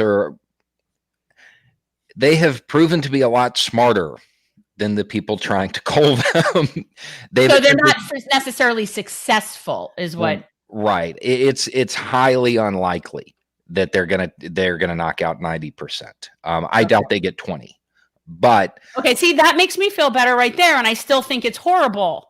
Well, it is still horrible, and the goal would be to eventually get up to that point, because and you're right, it is about cattle, it's about livestock. But realistically, unless it gets federal protection again, you're going to see this exact thing happen in a couple of different states. It's very aggravating to me. I don't understand. It's just, it's not in our best interest. I feel the same way about cattle ranching that I kind of do about fossil fuels. I don't necessarily think it needs to end tomorrow. I mean, it would be ideal, but it's something we should not be expanding. I don't see why we would need to be expanding it. If anything, we should be reducing it. And the idea that we're going to kill off wolves that we know have brought so much life back to the areas that they are, they've changed the entire ecosystem there. And then he got some letter from a bunch of past, I guess, secretaries of whatever their state department is and handles this. They're sort of, I guess they're agricultural, I don't know who handles this there. Well, it's all part of big ag. But they asked him not to sign this. A bunch of people that are in that industry, that are in the state, and he still did anyway. So is why. That's the other part about it, is that a lot of them are missing out on the fact that I'm not saying that a lot of ranchers engage in fraud and write up livestock losses as wolf attacks when they aren't, and use a weed eater to make it look like that. But if they do, they're not going to be able to do that anymore. And that's going to be a huge loss of money, because then when that cow dies, they don't have a recourse. They're not getting reimbursed by the state. They're going to have issues of their own creation out of something that really isn't that big of a problem. Right. That's what these guys wrote in this letter, that the wolves only account for this small percentage of loss to their livestock loss. Guys, thank you, Steve. All right, everybody, and I said this in the beginning. I know. Please come and go. I'm pretending this is a cocktail party. I'd love to have you all over at my house. Well, it is a cocktail party. It's been a cocktail party for me. Party of one. Party of one. But a birthday for Jen, nonetheless. Not until midnight, technically. I'm still 49. Yeah, you got to have a little over half hour to go before it's officially official. I know, I'm 50. That's old, Steve. I'm old. Hey, I'm 52, man. So I know. That's why I'm complaining to you. I look at you. You don't look it. I look it. I look every but bit of 60. I love that beard. I think it's so cute. I love the salt and pepper beard. I mean, I like facial hair in general, but I am definitely a fan of the salt and pepper. We've had quite a few. We've had a facial. We've had a nice facial hair entourage this evening. It's been pretty solid. Learn MMT, ladies and gentlemen. The band of the beard. Bye, See you later, guys. Thank you so much. We don't have to be playing with this now. Thank you. We don't have to be. Bye, Steve. Bye, everybody. We don't need to be looking at that bootlicker. So I just thought, we really didn't have a particular bootlicker, but then I saw that story and I'm like, yeah, that guy. Yeah, and but again, you could pick any a high ranked official or high elected official in this country in almost any state, because all too often they're there because of corporate special interests. Well, if they're there for that reason, it becomes a free-for-all. And Bo, it's obviously a great segue. I mean, look, DeSantis is his pocket is wide open. There is nobody he will not take money from if it's going to, because he thinks he's going to be the next president. And you know what? It's probably not the worst thought in the world, because he's got a real shot at this if Trump steps aside. And right now, everything in the state of Florida is for sale. It really is. And that's why, you know, he does this massive tax break for businesses. And who's getting the bill? We're getting the bill. We're getting this new sales tax that is only going to hurt working class people, and all for the massive ego of our current governor. Right. I'm putting a lot of faith in Nikki knocking him out of the race. And I think if he loses the governorship, that's it for his presidential. Look, if it comes down to it, and she's the person who they put up, I mean, yeah, I definitely support her a whole hell of a lot over him. We were really hoping that Anna Eskamani would get in, and we would have somebody more progressive than Nikki. And Nikki's okay. I mean, she's pretty corporate, but you know, she can get this area where I'm at right now, and we elected Matt Gaetz. Yeah, there is that. So she has a chance of knocking him out. By we, you don't mean you in particular. By we, you mean the collective we, not you. No, not only that, right? And she is. I mean, listen. To be fair, she is. She's a statewide elected official, and that's at the state level. You know, we've had. You know, obviously Bill Nelson was a senator, but it's been a long time since you've had a Democrat statewide in the state of Florida. I mean, this has been a Republican-dominated state legislature for a long time. Over 20 years. Chelsea, where are you? Where am I? Yeah, because then you're not in Florida. Oh, I'm in Brooklyn. Oh, okay. Brooklyn. Well, I was born there. Yeah. Oh, here. Yeah, I lived in Maryland. So I lived in Maryland for a long time. I ran for Senate in Maryland. I am from the DC area primarily, even though I was like born in Oklahoma. But I ended up leaving jail last year, and all of my stuff my lawyer had some movers like grab all my stuff from my apartment and moved it to a place in Long Island City. So all my stuff was already here. So I ended up just getting an apartment here, and now I guess I live in New York. Oh, wow. Your stuff preceded you. So basically you followed your stuff to New York? Yeah, I followed my stuff to New York. Pandemic happened, couldn't move anyway. We were in lockdown. So I ended up, getting an apartment here. And I guess I'm staying here now because like I have friends here. I have lots and lots of friends here, lots and lots of good connections and ties with stuff. And I live in bed, I probably have like 15, 20 friends like within a mile radius of here. So I'm in pretty good shape. That's Brooklyn for you. And Bo, how far are you from your closest friend? I'm like a mile away from anybody. No, but there's a couple questions in the comments that I want to know the answer to myself. Oh, okay. So what is this content that you're going to be putting out, Chelsea? And what is yes. Where's the channel? So my channel is going to be youtube.com/c/XY Chelsea. Should work with just XY Chelsea. I don't know how long that will work for YouTube or whether or and not. What are you going to be like? What are you going to be covering? I am just covering science and technology stuff. So I'm not doing the quote unquote red tube thing. I am not doing video essays. I am simply covering. My background is in computers. My background is in physics. My background is in mathematics. I am sticking to topics that reach a general audience that are associated with those things.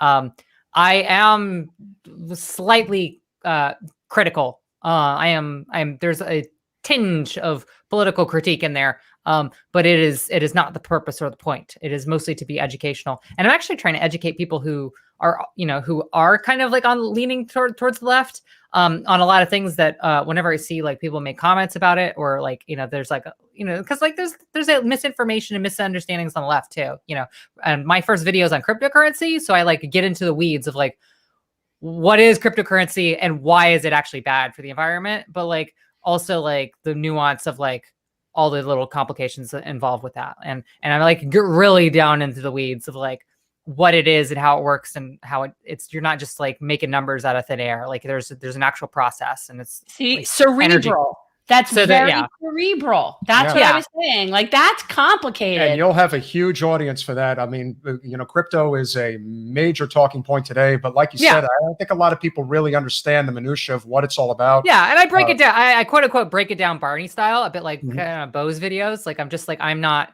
throwing numbers at you. I'm not throwing I'm taking like really high level concepts that are like graduate level math concepts, and I'm just like playing with Skittles.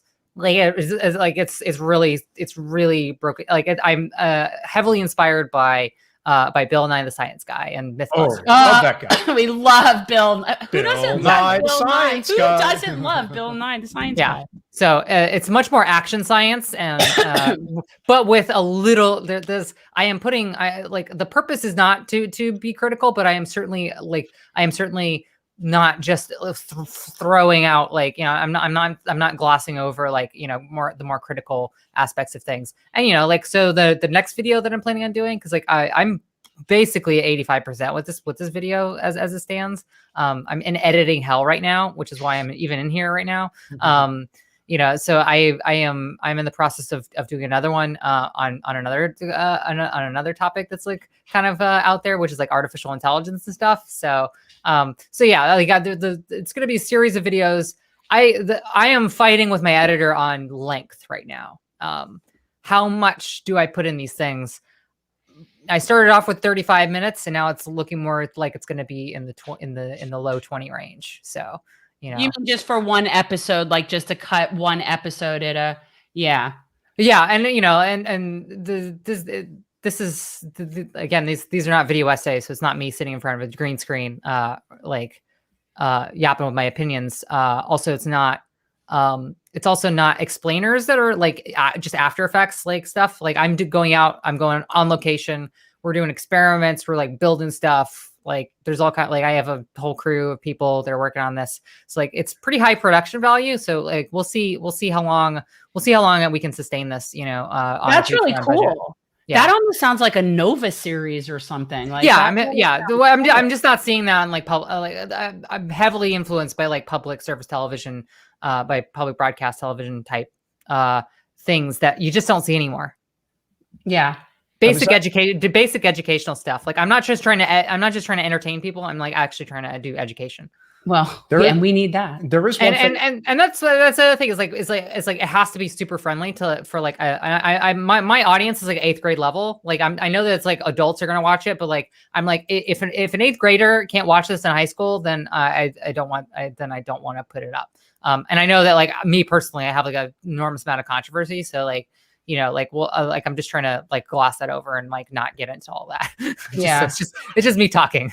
And I am kind of curious. I see some of these videos. I mean, I don't watch them, but I know that there are gamers that basically people watch people playing video games and they get millions of views. I can't stop watching Hassan. I can't stop watching Hassan play games. Well, I don't understand how that's fun to watch someone else play a game. Chelsea, there's that. I watch Hassan Piker constantly. He's on my. That's why Hassan's so popular. I never realized that. That's why he's a gamer. Yeah, but he also breaks politics down into game speak, and I'm just yeah, that's smart. Poggers, let's go. Smart. Oh yeah. No, he's Jenk's nephew. I mean, that's very smart. Yeah, definitely use that if that's the bridge. I don't know if we could get Jen. We were trying to get when Jen was running for Congress. They wanted me to. Yeah, Andrew Yang's Yang Gang group was trying to get her to do this. Among Us. Yes. Yeah. That's right. I guess because AOC was gaming with them, and I'm okay, first of all, I'm old enough to be AOC's mother. Okay, so maybe she can go gaming with them and stuff. First of all, gaming isn't something that I think of as a verb. That's not. I introduced Alex to Twitch. I was the one who introduced Alex to Twitch.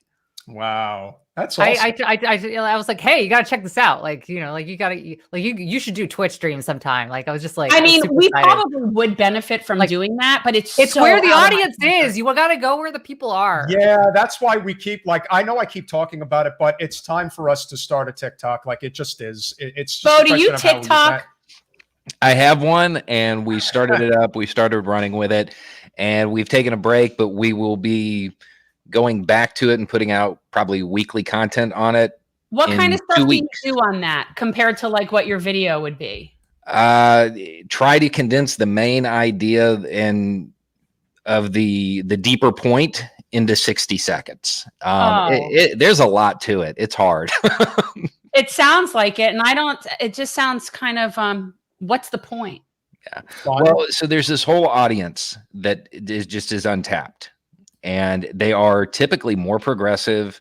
And if you can condense the ideas in, it will spark a conversation. Somebody else will take that and duet it, and then you end up reaching a whole lot more people who would never be exposed to the ideas. So it's worth it. And I played with it for a couple of weeks to see if it was worth it. It is. Now I have to find a way to work it into my normal schedule.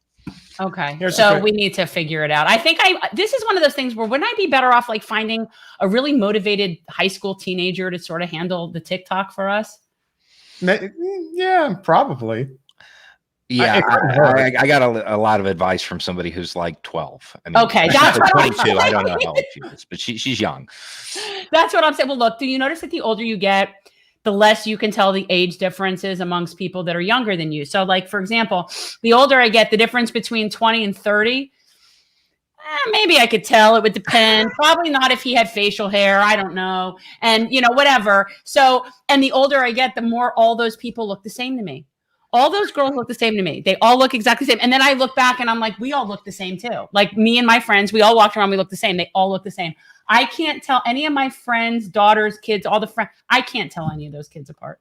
They all look the same.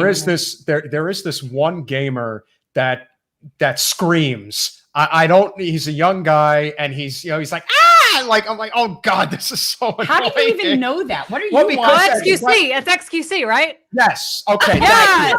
So, and they're like, no, and I'm just thinking, why does anybody find this? Is that what Graham watches? Consoles. Yes. That's what my son watches. I find that all irritating. That part I find. Just screaming.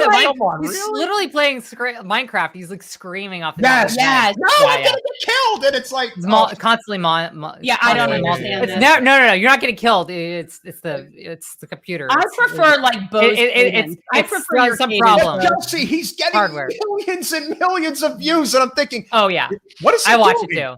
What is he doing? He's malding. He's like losing his mind on national, on like the equivalent of like national television. Like like you got 3 million. I mean, if you're getting like 500,000 viewers, it's because you're melting down like in a public space. Yeah. Are you, Bo? Are you hitting the road again?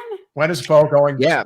So the second channel, Bo on the Road, is kicking off in 2 or 3 weeks again. We did the testing on it, and all of that worked really well, very well received. And I'll have a big announcement. There's a reason that we have this like 2 or 3 gap window. We've been working on something for like 6 months, but yeah, there will be a lot more content on a lot more platforms coming out pretty soon. Interesting. So you really have become like a brand. Like, did you ever think that this would be a thing? No, it started as a joke. I know you're a journalist that did this, right? And now, like, you're almost every YouTuber brand. Almost every major YouTuber that I know, like, started off and they didn't think that it would be a thing. So, and actually, that's one of the reasons why I started, why I'm like doing YouTube now and like getting into the YouTube space is because I'm just like, I watched like all these people who like didn't know what the hell they were doing, like when I met them like 3 years ago, and they're just like, now they have like millions of subscribers. I'm just like, I need to start doing stuff. It's harder now. I will tell you that. Yeah. Kyle Klinsky's done a couple of shows about this, how the algorithm has changed so that newer shows now.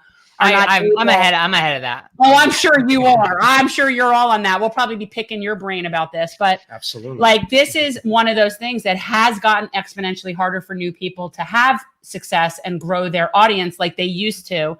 So it's not growing the audience that I'm worried about. It's like I actually don't have, the pandemic's like killed my main source of income, which is I do consulting stuff, which requires me to travel, and I do speaking, like, going to universities and doing talks and things like that. And I haven't been able to do that for a year. So I've just been eating into savings. So like, I actually need to be able to pay rent. And I haven't had health insurance for a year. So he doesn't have health insurance. I don't. Yeah. I mean, at this point, it makes more sense to just go to an urgent care facility than it does to even pay for health insurance. Because you don't get anything. But Yeah. You know, it's and that's again, if you want to talk about, and again, Jen, as you've always mentioned, the single policy that would change more lives for the better than anything else is Medicare for all. That would literally change this country overnight. I just want, so Bo, I'd heard you talk about the second channel. I am, you know, I'm kind of loath to admit that I did not look. I didn't check it out. You know, like I'm pretty fixated on my usual intake of information, like stepping outside of that, I don't know. And plus, I already spend like 3 to 4 hours a day, like consuming content. So like the idea of adding more, but do you actually go out on the road? Yeah, we went and we did the giant survival video. That one great. Was from that channel. Oh, okay. We did one where we showed how to do fundraisers, and then we did one documentary style on Thomas Paine. As that was really just to test out the longer format. Once the pandemic clears up and we can actually go out, we'll get out on the road and start doing mutual aid network building, force multiplication type stuff in person. And all of that's been planned, and it was actually supposed to start last summer, but then, you know, the world stopped. So it sure did. I mean, you're always talking about one of the things that I love about what you do is you really promote the idea of building community and getting your people, like having your people. And when I say your people, I mean the people in your community that you know are resources. And it's like the local web. It's our local web, if you will. And you're always talking about that. And you're always talking about like what to do with emergencies. And I'm wondering, like, are you waiting on the apocalypse? Like, are you like, are you prepping for like what's going on? Like there, like, preppers understand the concept of mutual aid way better than city people. Oh, yes. Oh, yes. And there's two Americas. There are people who live in cities and suburbs and people who live outside of that. And the people who live outside of that are much more prepared for anything. You know, apparently not a minor gas shortage. Well, we drive electric. hybrid. I'm hybrid, but I use very little gas. Like I really do use very little gas. I mean, people out in like North Carolina are just losing their minds. It's just like you have to, like, just wait a day. Like the resupply will happen. Like pipeline's fine. He calmed me down about that. He was very calming. If you've ever watched Bo's shows, they're generally very calming. Although I'm worried about the one day when I watch an episode and you're like, no, really, this is the shit's hitting the fan. You guys gotta run. When that happen, it's sort of like when you're on the plane and you know everything's fine so long as the flight attendant is calm. Like even if it's bumpy, if the flight attendant's on, but the minute that you see they're scared, that's it. Well, that's when it's bad. Yeah, it's going to be well, howdy there, internet people. It's the end of the world. Underground. Go underground. Take cover. That was kind of how it was last year, because like I knew what was coming and I just shut up. I just I shut down my social media. I was like, you know, and like I just gotten out of jail and I was just like, nope, not saying anything, not doing anything, I'm just going to run and like let everybody deal with the shit that's about to go down. And the pandemic, you know, that was how the pandemic panned out for me. I think Lauren may be having issues with Lauren's having technical issues. We have another guest coming on, possibly two. We'll see. Okay. Well, but is that Lauren Ashcraft? It is Lauren Ashcraft. Oh, good. Bo, do you know Lauren? We haven't met or talked. No. She is. Lauren ran for Congress. She was one of my slate mates for BNC. She ran in New York, and I always forget her number. All right. Well, we're going to bring her in. Hopefully, the connection is good now. Lauren, are we good? Let's hope. Hi. How's it going? Oh my gosh! Wait, Chelsea. We haven't texted in a minute. I'm such a fan. And Jen, I'm so excited. Do I have action here? The connection is a little spotty. Your connection's spotty. So you know Bo? You know Bo? Oh no. She's having technical difficulties. This is not acceptable. Met, but I'm so. You're having technical issues. From my laptop. I'll try to join from. Okay, let me try to join from a laptop. I'll be right back. All right, you do that. I always recommend the laptop. Yeah, always go back to the recommend laptop. Yeah, for me, joining on a cell phone is always one of those, like, if you have to do it on the cell phone. I've done a few interviews driving in the car, like in the passenger seat, and it doesn't go well. It's not a good thing. So Lauren is solid people. I know Lauren. Lauren's awesome. Yeah, Lauren's here in New York. Yeah. So, Actually, like, she's in Brooklyn. right in town. Oh, wait, no, No, Long Island Diane City. Morales is in Brooklyn. That's No, Diane Morales is practically a neighbor for me. So yeah. I don't know, Bo, are you following the New York mayoral at all? Not really. Not since it seemed to kind of degrade and spin, and I'm just like, this isn't really going to be. it's a bloodbath here. It's a bloodbath here, I can and imagine. there's absolutely no reason for it to be this much of a bloodbath, but it is, and I am. Everybody's trying to drag me into it right now. Like me personally, like I'm just getting like texts constantly, hey, because like I tweeted about Andrew Yang like twice, and like every single campaign like wants me to say stuff. Yeah, that's the thing. Andrew, to his credit, did more as a public political figure to unite the left. Yeah, well, but he really helped Jen and our campaign out when we ran. Yeah. But again, from a policy standpoint, we definitely line up more with Diane Morales, and they had their debate tonight, but. Shoot, I didn't pay attention to that. I would definitely, Chelsea, I would definitely check it out if you get a chance. I know that Paperboy Prince was mad he didn't make it into the debates. Well, all I can say is the guy is it Sean Donovan? He's the real spoiled one, right? He's got like a rich father who's basically like funded his campaign. Oh my God, the guy looks like he should definitely be like he's cut right out of the movie. This. Yeah. Andrew met. Yes, he did. I'm not happy with what he said. And here's the thing. I really do believe that he's a good guy and that he means good things. And I do think he has well-intended, like, I don't think he has any bad intention. Chelsea, don't agree well, with he's that. he's not acting like it here in New York. I mean, No, like well, all the behind the scenes stuff is like really scary. What's going on there? Because like my interactions with him, I don't endorse because first of all, I don't live there. He's hired some consultants. He hired some consultancy that is really aggressive. They're like private investigating people, like, their opponents and stuff. Like it's like I said, New York, the New York mayoral race is way. I mean, I ran for Senate in a statewide election, and it wasn't as intense as this, and it's completely unnecessary because it's like the mayor doesn't actually have a lot of power or like the city council but the state of New York has way more say in what happens in the lives of New Yorkers than than anybody on the city council, than the mayor. So like Cuomo and the state legislature. Infinitely more powerful. And Lauren, we're sitting here talking mayoral. We're talking your mayoral. Oh, no. Lauren is obviously affiliated with Diane Morales. Yeah.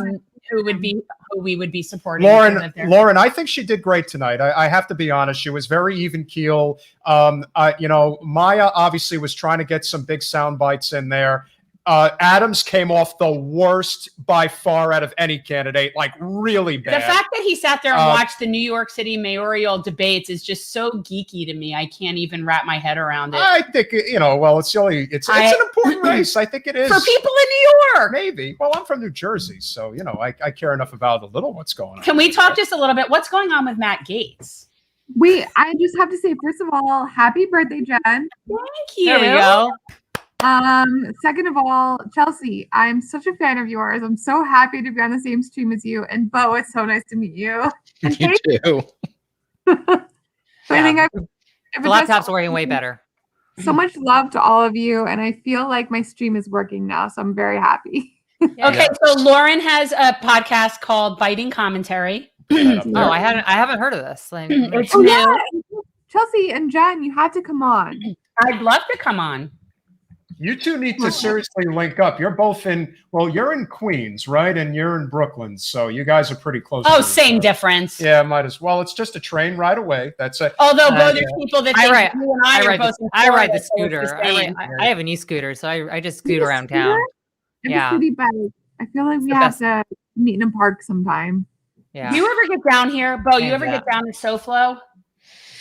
Every once in a while, I'll head down that way, but it's rare.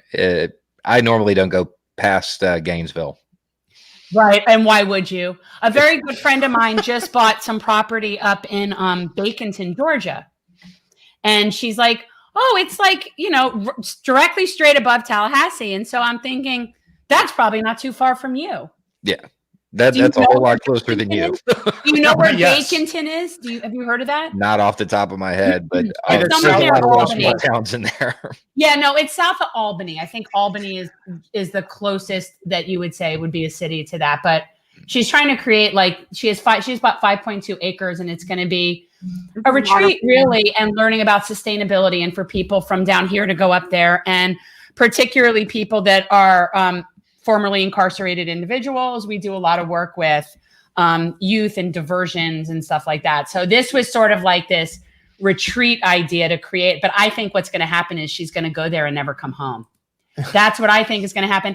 And there's fruit there. And I sort of put this idea in her head that she could do like fruit wine and because there's grapes and plums, and she's got pears, and all these things are just growing there. So I think she's going to create a winery and never come home. And if she's working with formerly incarcerated people, I mean, that actually makes a whole lot of sense. You could actually really brand that and fund everything.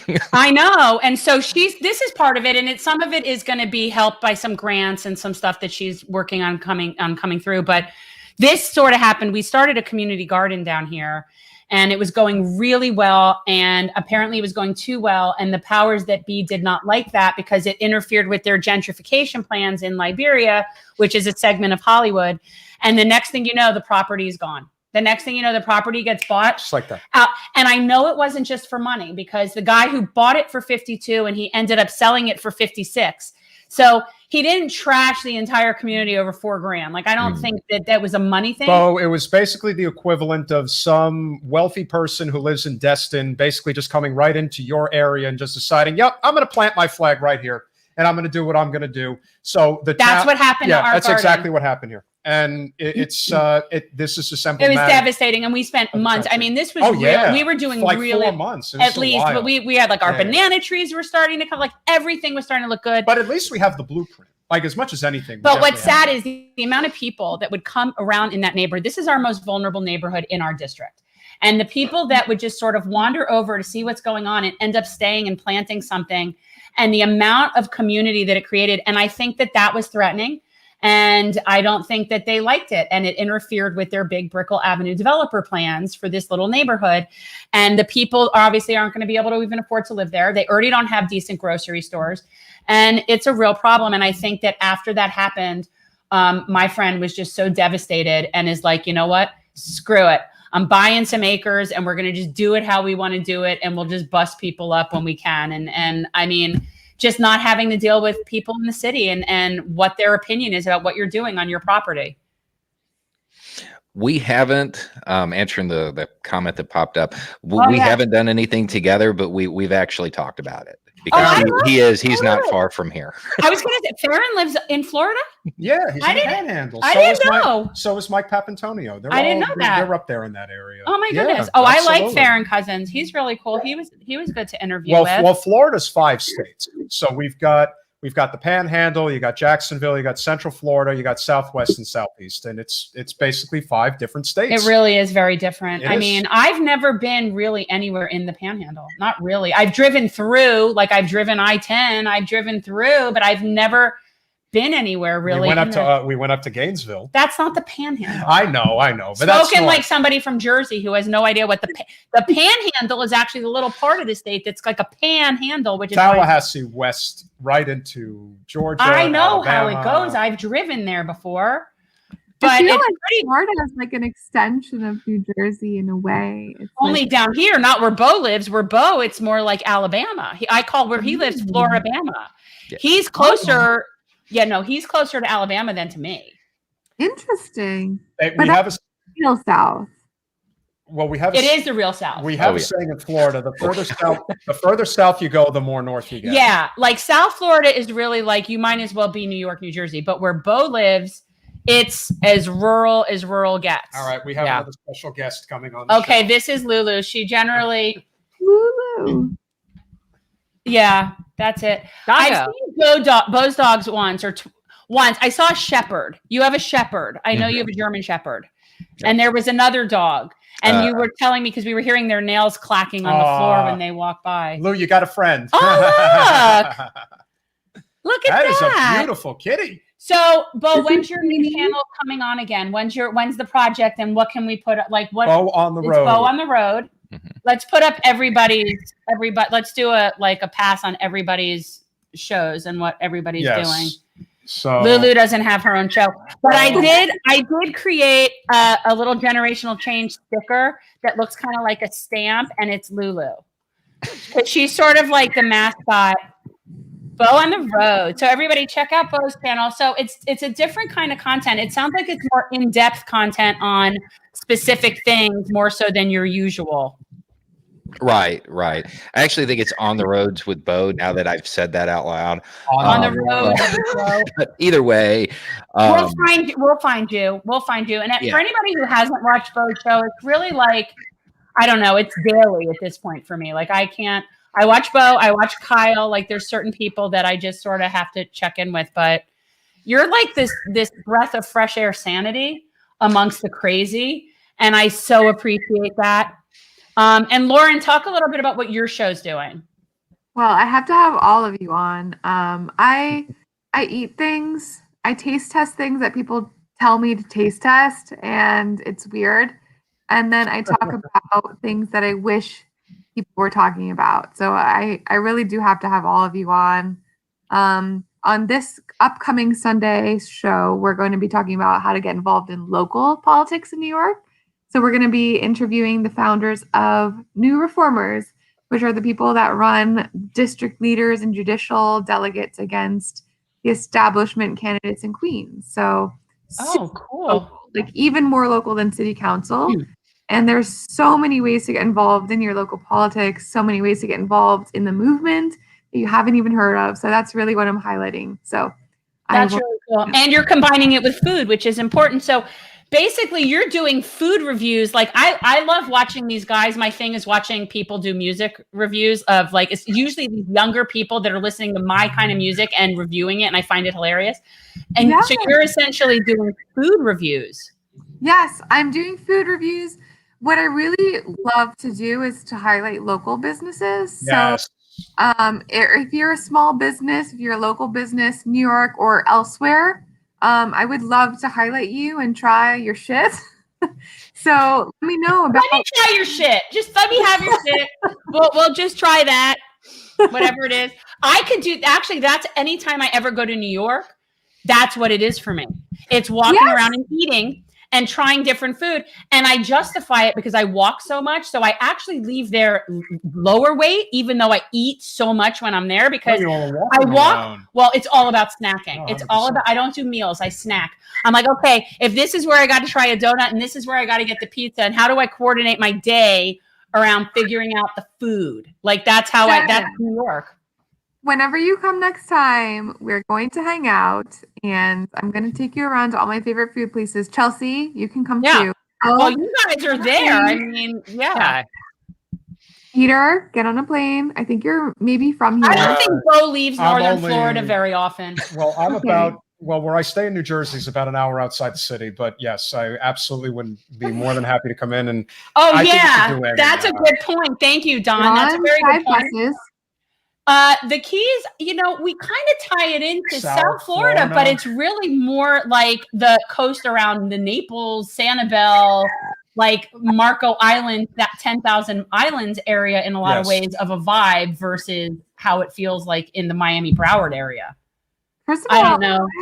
I have vacations in Sanibel, and if you're from there, I feel very connected to you. It is beautiful, and also nobody goes there. I love Sanibel. It's the best because nobody goes there. No, it's People very don't go there to party. It's very much like there's no resorts, and it's mostly low, like 2 or 3 story condos, and they don't allow big buildings, and they don't allow a lot of commercial stuff, so it's not commercial, which is why it's nice. But we're actually going to have in the middle of all the shit, and my idea is that there's no shit. So, who would have thought that Lauren Ashcraft would be the one dropping the language all of a sudden? Like a gutter mouth. It's a New York thing. Well, that's I don't know. Attitude. I don't know. It's really that. It's really. I'm going through an awakening period that I have been, congressional candidate for very long, and all of my staff was like, "You need to swear less," and this is really the real Laura coming out. So thank you. You need to swear less. Okay. Here's the thing about politicians that particularly politicians that are under high stress situations is that they swear more than anybody else that I've ever encountered in my entire life, including myself. Oh my gosh. Yeah. I mean, I'm bad. I'm the one who brought the C word back on the campaign and made a whole note of it. I think we should bring it back into regular parlance. I think it's a great word. I don't. I just. Being in the military, being in prison, and doing politics. Like there's like the off button, right? There's like the mode where you're just like never swearing at all, and then like you close the door and you're like blah, blah, blah, just every other word. No, we're all like my soul friends. This is like, these are my people, okay? If you want to talk foul, you can call me anytime. You can call me anytime. Talk all sorts of foulness to me. You're gonna regret that. I don't know. I brought back. So I'm telling you, I remember walking into the campaign house during the campaign and saying, "Yeah, I'm bringing the C word back into discussion. I think we need to talk about it more. I think, and my older calls everybody that, and not in a misogynistic way. You're just being difficult, Like he calls everybody that, and he's really big into it, So I'm thinking, make a comeback with the C word. Yeah, it's a word. It's just letters. I'm for it. I think people in general just would really appreciate, more women candidates who just spoke their mind and didn't give a damn. I know people are like, oh, you have to be this proper and this. No. Corey's not so proper. I can tell you that right now. Corey's going to kick ass and take names. So. Yeah. And that's wonderful. I know. She is in Congress. We can rap. She's probably my favorite. Who are you waiting for? Mike Figueredo may be hopping. Okay. Mike Figueredo. All right, because it is midnight, and it's very easy for someone like Mike in Oregon to at 9 o'clock his time. It is now officially midnight, I believe. Well, in 1 do minute, I get cake? There's a cake. I saw a cake. Jen does have a cake. I do like cake. There is. Well, I really do like cake. Except I don't. Yeah, I'm not really a cake person. This isn't about you. No, it's just use random explosives like it's a gender reveal.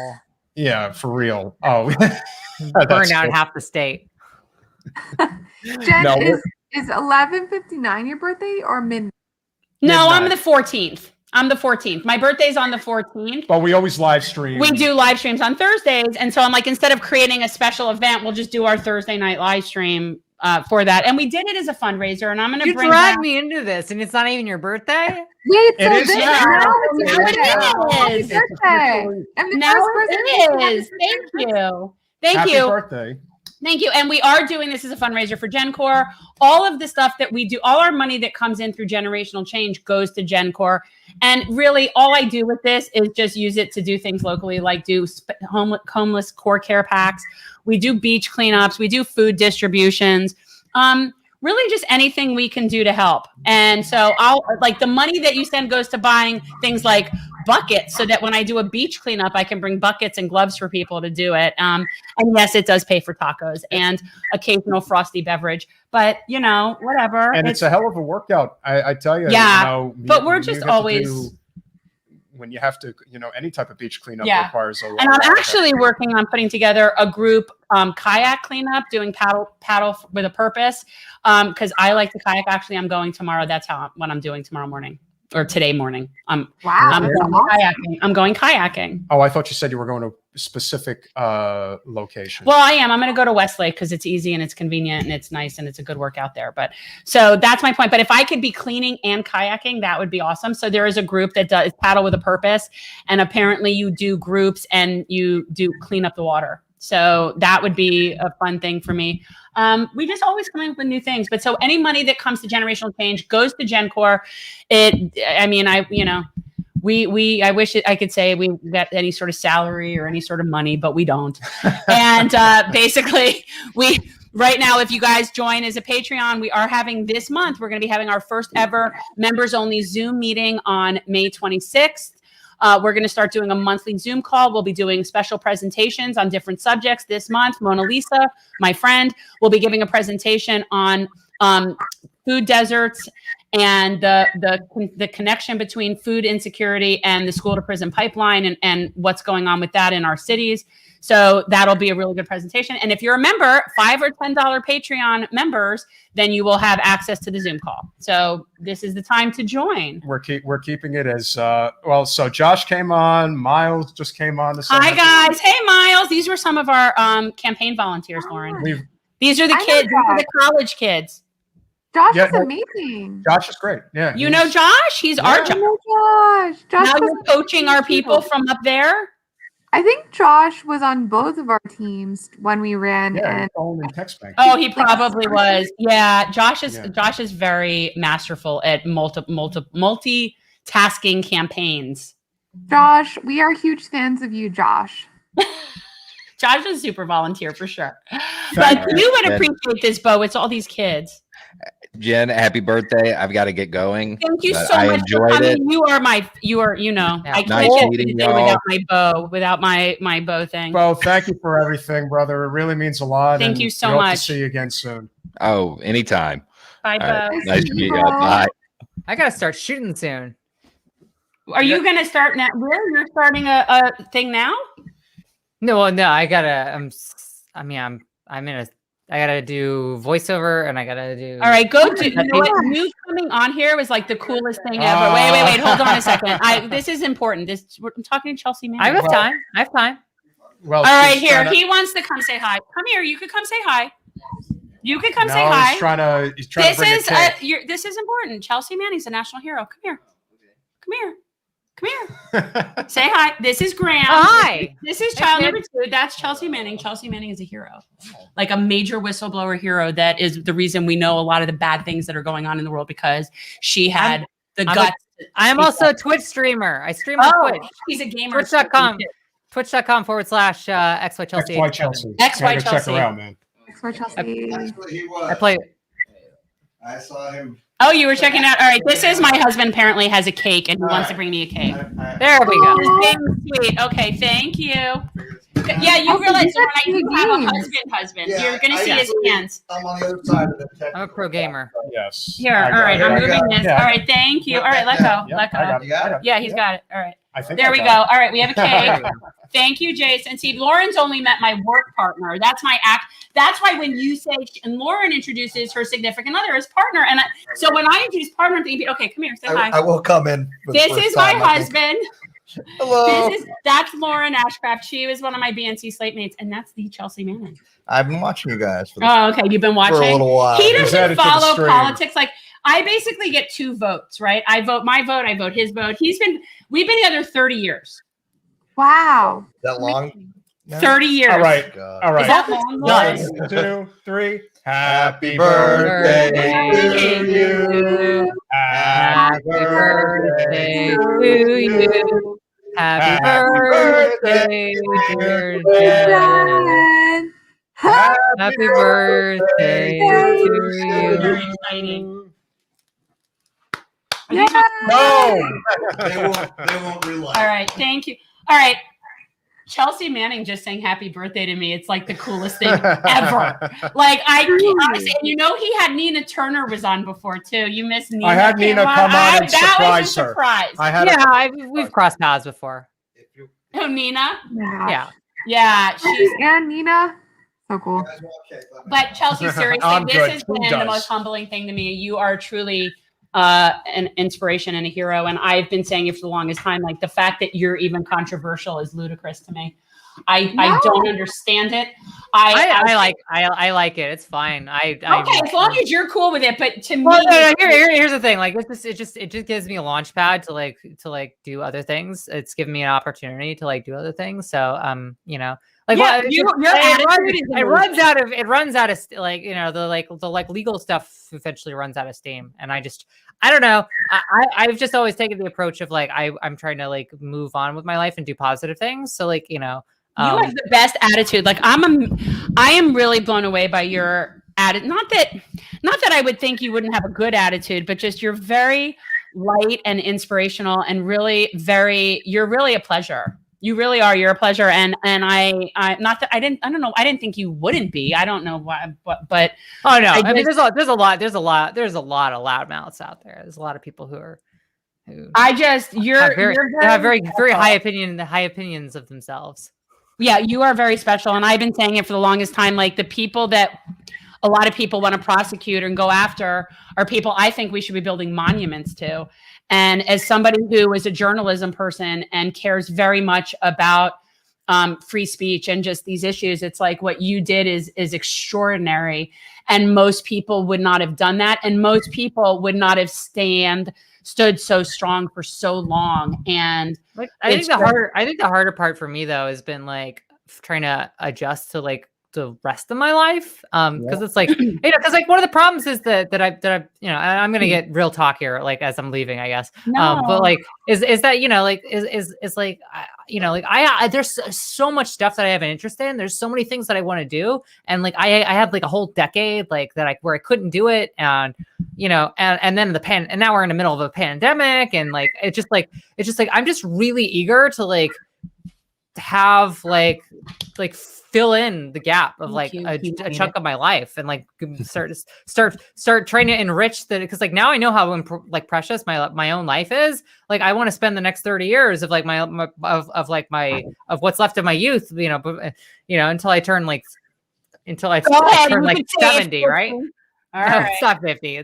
And really really enrich and fulfill the rest of my life, and that's what I want to do. And and it's just hard because I don't know, like it's just do you get recognized? I can't walk down the street. I literally can't walk down any street in the country without being recognized. Even with a mask on, I get recognized. That's how. It's like I know that on the one hand, it's amazing. It's a testament to what you've done. I'm also not a pain in the ass that is. Yeah. Well, here's the other thing. Is like I'm not a celebrity, so like I don't have a lot of stuff and money, and like I have a lot of connections, but like I like don't own a house. I don't own a car. I ride a scooter. I ride the subway.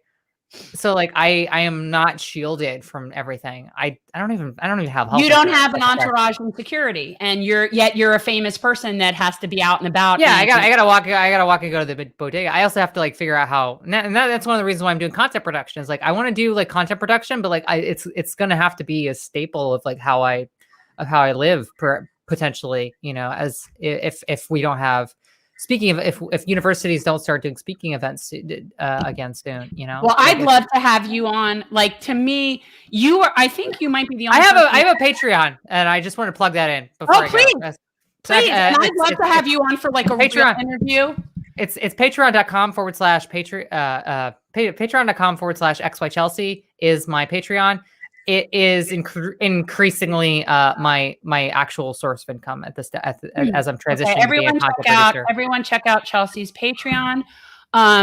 Subscribe certainly, and so honestly, like I'd love to have a real interview with you sometime, and we can really talk. Okay, that's not my birthday. You're the only person that was on tonight that I've never really talked to before. So, if you reached out to me, and I've been available the whole time. It's not like I'm. You're not anywhere far. All right. Well, now my DMs are open, believe it or not. All right. Well, you will be hearing from us because I really like to have It'll just be the two of you. Yeah. Okay. Sure. Cool. Thanks, Chelsea. Bye. Chelsea. Thanks for coming, Chelsea. We love you. We really appreciate it. Nice to see you again, Lauren, as well. It's so good to see you. Let's hang out soon. Yeah. Yeah. You want to come? So how cool was that? I'm such a fan. I've been kind of like anxious about everybody like of all the people coming on. Granted, I didn't know Nina was coming. I made you very. And I would have been anxious about that too, because even though like occasionally I'll text or whatever, it never gets old, and it's always like it's. Well, that was the moment of the night. You should have seen her face. I was when she popped on. like, because I wasn't expecting her, but yeah, of the people I was expecting, Chelsea was definitely the person that I was most like. Not starstruck, but just most like humbled that she would come on. And like, she's just so kind of scarily typically normal and like in a good way, but like she's Chelsea Manning. Like, I mean, that's like a big deal. It's actually like kind of a good, it's like a reality check for me too, because this is really funny because I have applied to 300 jobs. I've gotten 300 job rejections.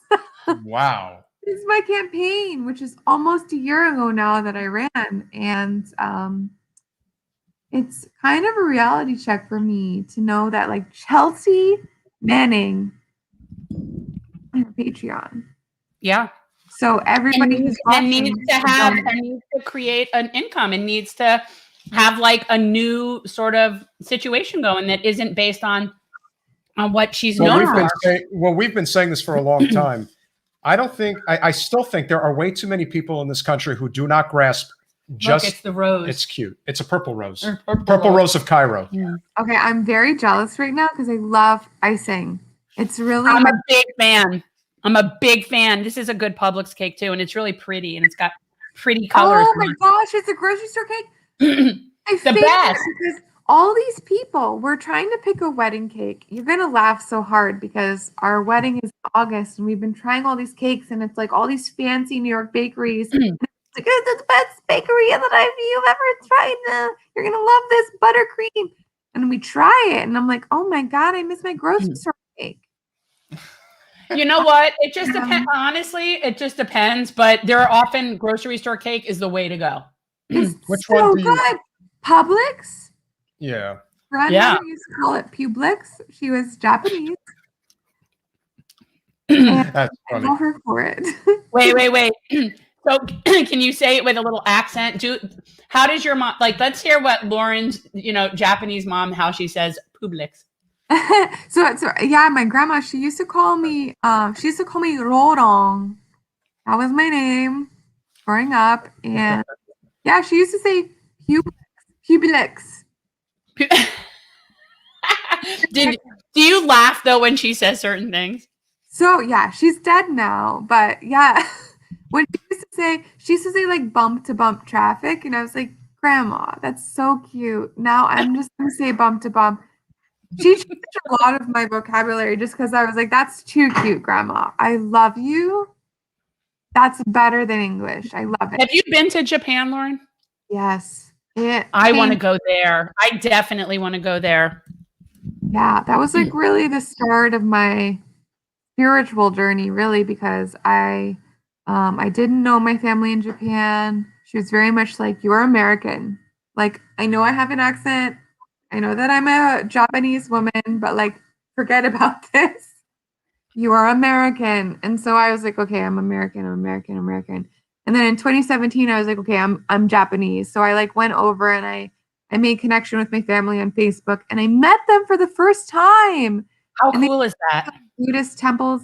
They took me to a mountain where inside of it, I have to like look up where this was because I had no idea what anyone was saying to me the whole trip.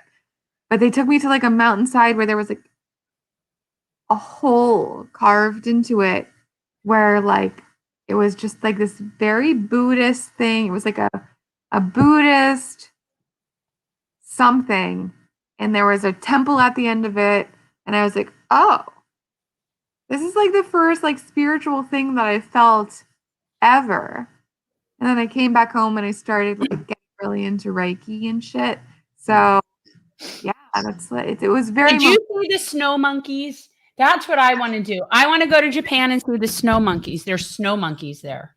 I was there in Thank you, John. I was there in April.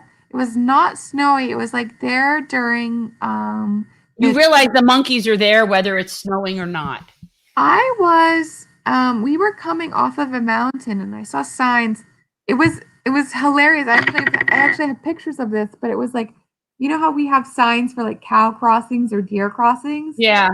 Signs on the side of the road for monkey crossings. And I was like, I don't think of this as like a place with monkeys, but there were. Oh yeah. I didn't. There are snow monkeys and they're white and they're so cool and you can actually go. I mean, I know someone who went there, and you can actually walk like where there's trails and stuff, and they're right there, which is similar in Costa Rica. You can walk, and the monkeys are all over the place. Like it's just they're not snow monkeys. Before we do wind down, also want to remind everybody we have a very, very special guest coming on our live stream on Monday evening. It is none other than Marianne Williamson. Oh, Marianne's coming on Monday. Lauren, one of the things that we talked about this evening, we really, when you go back and check out the live stream once it drops as a podcast, we really had a really interesting group all at once about midway through the live stream. It had Nina, it had Vosh, it had Bo, it had Tim Black, it had Steve Grumbine. Wow. And what I realized is we're like the only ones that have attempted to do this. Bring as many people together as you can. Cross-pollinate as many ways as you possibly can. And I actually think that Marianne is one of the few people who's really talked about this issue, which is we really have to build as big of a nonpartisan labor movement coalition as we possibly can, because that is the only way we're going to win this. Yeah, this is the thing when people talk about like third parties and stuff. And I'm always thinking that so long as it's only a progressive, a leftist, a niche, a green, you're not going to get enough people for it to be a difference. We need a labor movement, and it needs to be left and right from a social sense. You need workers. Right. And that's where a lot of other countries, I think, are much more successful in dealing with workers' issues, is that they don't necessarily get caught up in these little, like these, I mean, you call them wedge issues, whatever you want to call them, but that's the kind of nonsense that we're stuck with here. And we don't really, that's why a third party can't be successful. You can, a green party in and of it, even just the name of it is like a, well, it's dividing. It's basically well, it's people, it's a bunch of hippies and whatever it is. I don't know, like whatever the stereotype would be, just green, as opposed to a labor movement. And that is something that would be a broader appeal to more people. And that is the only way that a third party can be successful, is if it is a broad labor movement. That is my personal opinion. Yeah, and look, we're the only major. Yeah, and we're the only major country on earth that debates abortion. Yeah, and look, I'm left as left. You know that. Like I'm left, but that's not serving us. No. Because it's a wedge. It's not. Yes, it's not serving us policy wise. It's not serving the most people that could be served policy wise. And I really do believe that, and that's why these issues keep coming up, because it keeps us all.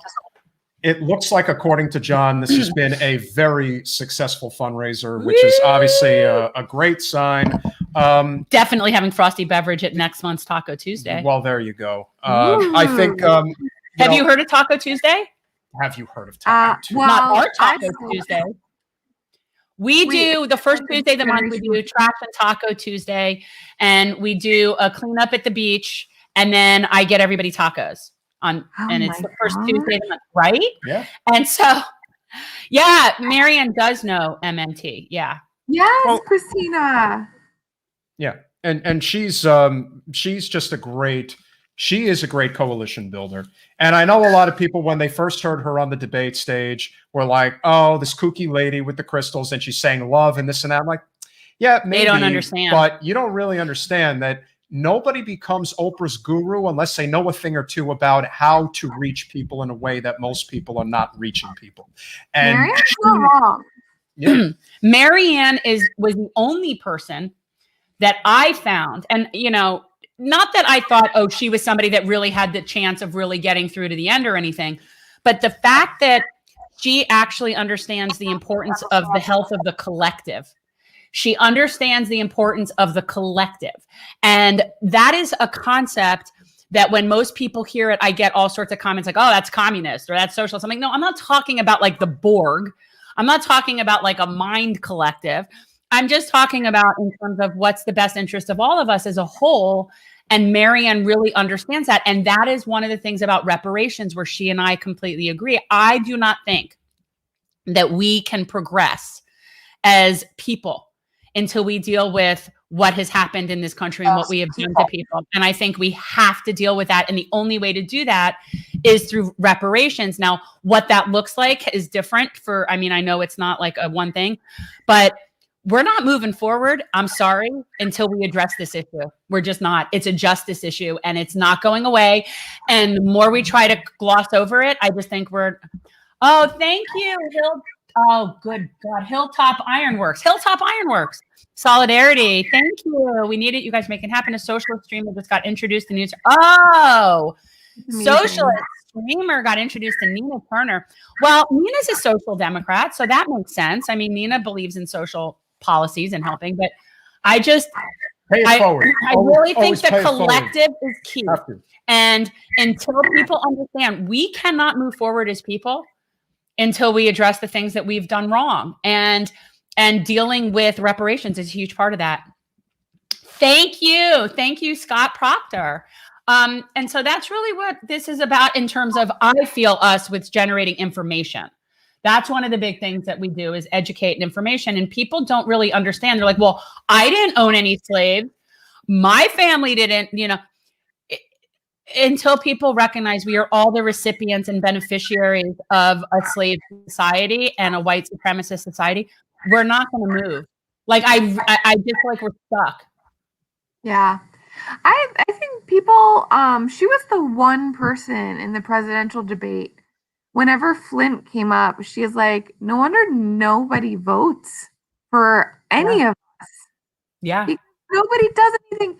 Flint, the people of Flint are still drinking lead today. Yep. Today. 2020. And Jordan can't even get the news to cover it. Why would they vote for any of us? No.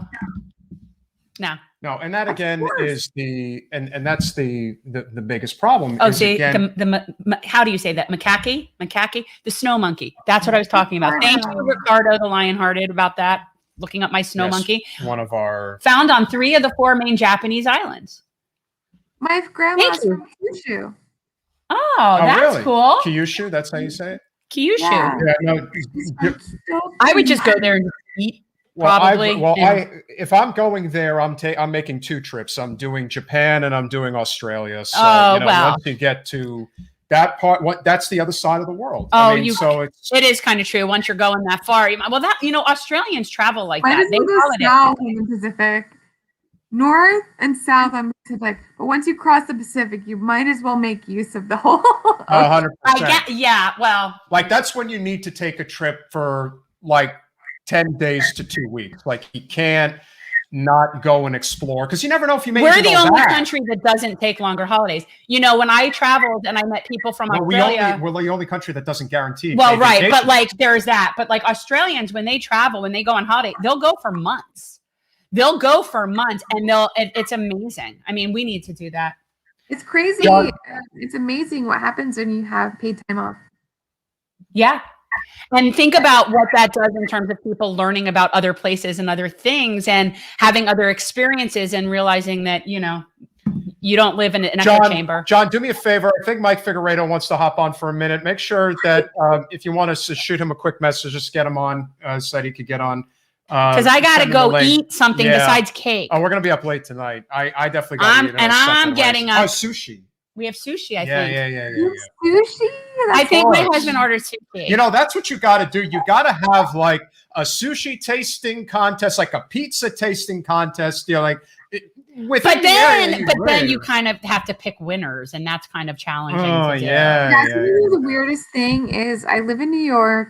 I also have gone to Tokyo. The best sushi I've ever had in my whole life is in the Tokyo airport. Huh. That doesn't surprise me. Yeah, I've also I went to I love Anthony Bourdain. I've met him. He passed away, but I met him. I followed his recommendations for where to get sushi. Oh. And I went to that place in Tokyo and got sushi. And the best place that I got sushi was in the airport. That's so interesting. It doesn't surprise me though. I actually found when I was in Portugal, I found the food at the airport in Lisbon to be really quite good. So it doesn't surprise me. Is somebody coming? Because I'm tired, and it's so easy for Mike because he's in Oregon, and it's and he's young. Well, last thing before we do depart. If Mike gets on in the next few minutes, great. But if not, there's always next time. He'll just owe me an interview. Well, there you go. What did you? I mean, obviously, the objective eye, would say that, obviously Diane, I think, did very well tonight because she didn't have any real what I would call highs or lows. She was very even keel. She didn't go into attack mode. She really, there was that one question where she was asked about the LGBT community, and I don't think she was, it sounded like a word salad, but you're not going to have the perfect answer for everything. But again, I think she stood out in a good way, because I also think a lot of the other candidates stood out in a not good way.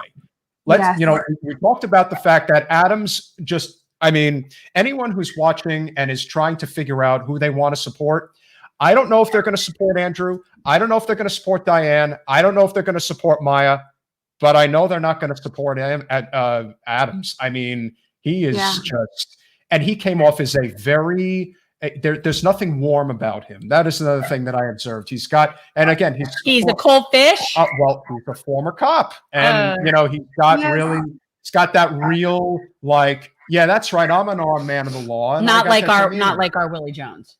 Definitely not like our Andy Griffith. He is not an Andy Griffith police officer by any stretch of the imagination. I keep hoping that's going to happen for me. Lauren, but please tell me why Donovan is running for mayor. Like, what exactly is this guy doing? Who is that?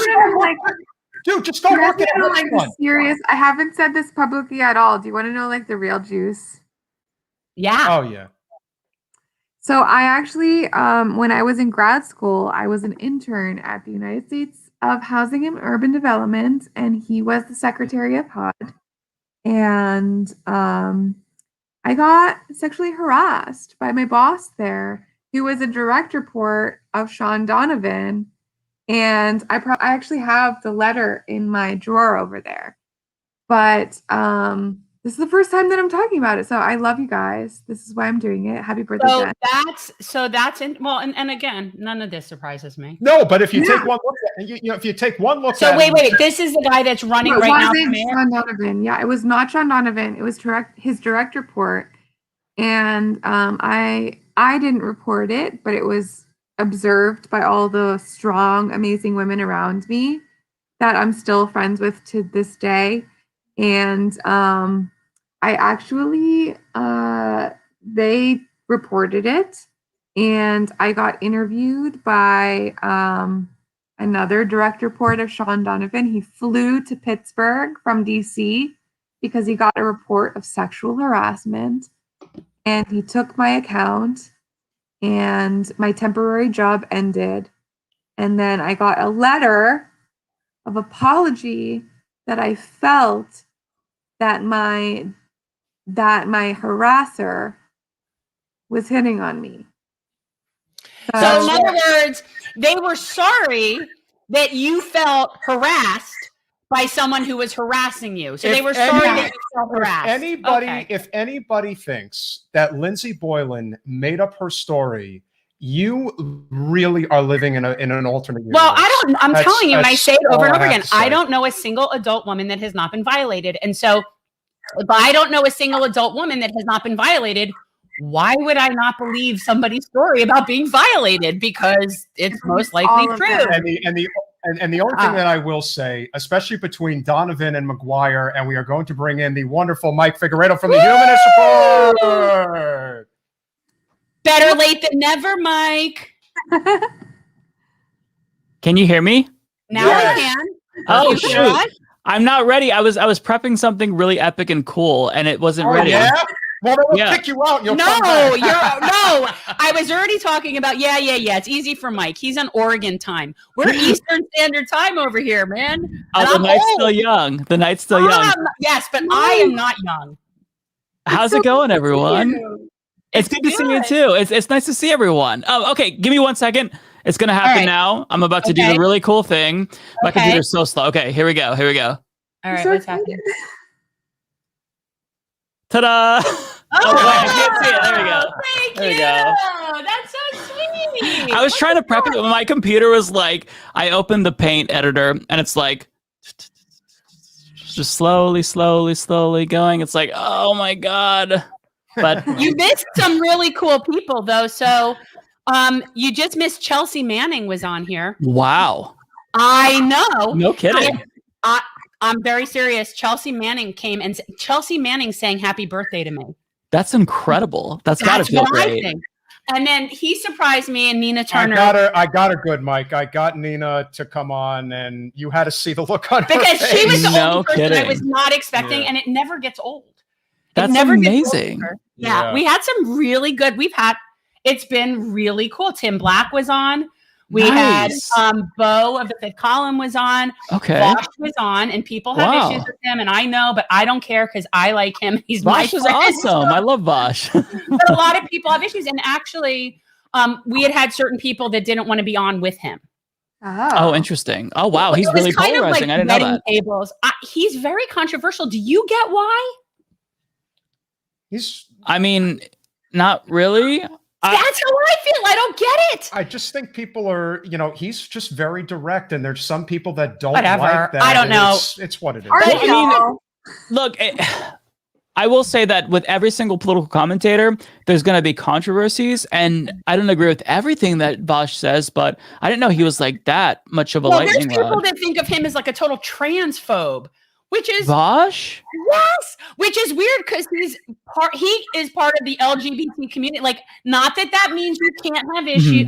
I know that I know, but I have never heard him say anything remotely hateful about any group of people, other than maybe Republicans. Yeah, I've never. Yeah. Right? I mean, this is my thing. Every single political commentator, and I'm sure that both of you know by now already, that you're going to be controversial no matter what you do and no matter what you say. Right. And every little thing that you say that is insignificant and you don't think twice about it, people will bring that up like 6 months later. This you, I'm like, oh shit, okay, yeah, I forgot I said that or something. Like it's so. Here's what I this is my philosophy. If somebody is controversial or whatnot, don't not talk to them because other people don't want to talk to them. It just depends. Like if I personally think that they do good work, which I think Vosh does, then they're good. Vosh has a lot of really entertaining, great takes. I think he's very, very smart. Yeah, I don't get why he gets the hate, but And the thing is, I'm very I'm very sapiosexual. Like I'm very I find that very interesting. I like very smart people, and I find him to be incredibly bright. Yeah. And it's just one of those things that I think he adds a lot to the conversation, and he bridges this divide of people that we like. So does Bo. There's people that I would otherwise would never be brought into the discussion that we're having, and I think that's important. And that was in many ways the primary talking point of this entire evening was this whole idea about cross-pollination and recognizing that if you want Medicare for all in this country, you better learn to get along with as many people as you can, Right. because if you don't, anytime you who is a non-corporate person feel that you can have a beef with another non-corporate person, you're already trying to climb a mountain that's edged like this. You're going to get knocked down. So we have to figure out every which way that we can to bring as many people together. And just the whole, I mean, at one point we had like 7 very influential people all together at once, on the live stream. Yeah, it was really cool. And you never really see things like that. But to me, that's really where we can build something. I love doing that. Like we did that Assange telethon a couple months back, and that was really, I mean, I loved it. I thought it was great. Meanwhile, it got us on a few shit lists, I'm sure, but whatever. Did it really? Oh yeah, Speaking up for Julian Assange does not go well. That was, I mean, if you want to talk about when the hammer really came down on our channel, that was it. It was That after I did the Assange. I mean, suppression to the point where we did kind of like an audit of the channel. 90% of our subscribers do not get like reminders when we're going on and things like that. So, and you have a wonderful channel. It's very big, and if I may say, Mike, this is the first time you and I are ever actually communicating. I just want to personally say thank you. This is Peter. Yes. This is Peter. Okay. Yeah, no, I'm sorry. Like we always assume people know his. Peter is my partner. He, my business partner, And he was my campaign man. See, Lauren, I have to qualify because you say partner, and I say, Yes. right, I have a husband, and this is my. I have a domestic partner. Okay, there you go. I always have to. Thanks to you, I now make people specify business or personal because I've made that mistake.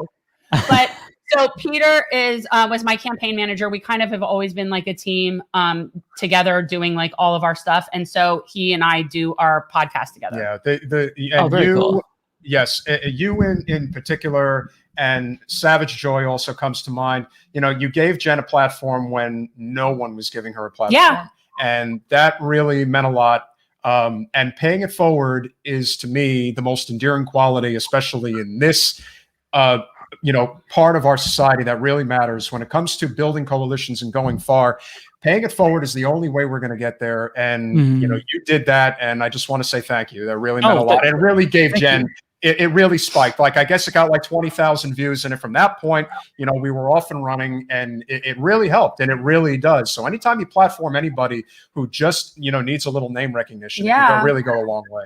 That's awesome. I'm really glad to hear that, because it's hard to say like what the actual real world impact is, because when I was doing all of my candidate interviews, man, it was a lot. And for some of them, it would just be whenever I could get them on, because I mean, you all know candidates are busy. So it's like there were some weeks where I would do 6 interviews, and then like I'd slowly but surely release them week after week after week, just to make sure that they have a week kind of in the spotlight and whatnot. Yeah. And so, you don't really think through it. You just go through the motions, and you hope that at the end of the day, there's going to be some sort of benefit. And, I got a lot of really great feedback, and this is included. So that's awesome. I'm going to be very shortly going through like all of the newest round of candidates.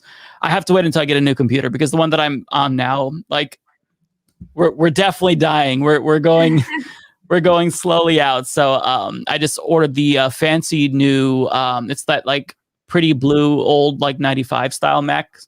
They just released like the color variants, so I can get a blue All right, one. I'm not a Mac. I don't do Mac, and my husband Mac? is vehemently no, because my husband, not my partner, my husband, who I've been with now for the year will be 30 years. We've been together since before there was a World Wide Web. And so he builds computers. And so his whole thing was he doesn't like anything where he doesn't have control of the technology. He doesn't like the Apple concept. He didn't like the idea of iTunes, that you pay for songs, but you don't own them. He's just always been very anti. And he also always thought of Mac and Apples. And this, I don't mean this offensively, because I am with you people, other than him, is it's like computers for idiots. And that's actually kind of fair, because it is very simplified, and I really appreciate that. Someone who's built, like, he'll literally. My last computer that we had was completely built from him. Like, he'll go get like the video card and the this and that, and he has all the time. So to him, Mac is extremely parochial. You're kind of describing my situation, because I also have a gaming PC that my husband built for me, and he also very, very vociferously hates Mac, and we have the debate like all the time. And oh boy, I'm like, look, both sides are on this issue. It's like I love Windows because the video games, like I'm a nerd, I have to have my rig, but also Mac is just like when my phone talks to my computer, and I can send files back and forth. It makes everything a lot easier. So, I'm kind of a both sides there, although both companies are terrible. But I mean, yes. By all, yes. That goes without saying, I feel like. I think Apple is probably worse, but it's Probably, not yeah. like, I mean, it's like our politics. It's like you're getting a bag of shit either way. Just Just which one do you want? My position with Apple isn't some moral high ground. It literally is that my husband, who is in charge of all electronics in my life, and quite honestly, at this point, I'm an invalid with them. And if anything ever happens to him, I'm whoring around the Geek Squad, because otherwise I won't be able to function. And so, I mean, I typed his med school applications on a typewriter when we first started going out. No kidding. Wow. Yeah, Lauren, I'm old. I had a typewriter as a kid. From, like the Neolithic era. No, I'm just really interested in my game. I don't think I knew that. We should. No kidding. Say that again. She's into gaming. She wants to game with you. You're into gaming too, Lauren? Yes, although I get made fun of for the games that I choose in my life. Right now, I'm on a Stardew Valley kick. Oh, Lauren, you're speaking. Stardew Valley? I put like 400 hours into Stardew Valley. Oh my God. Oh my God, this is like a love connection happening. You know, right you now. know the goal. It's been like this all evening. You know the $10 million gold clock that you put in your backyard and it clears all the debris. I got that. I grinded for months to get that. Yeah.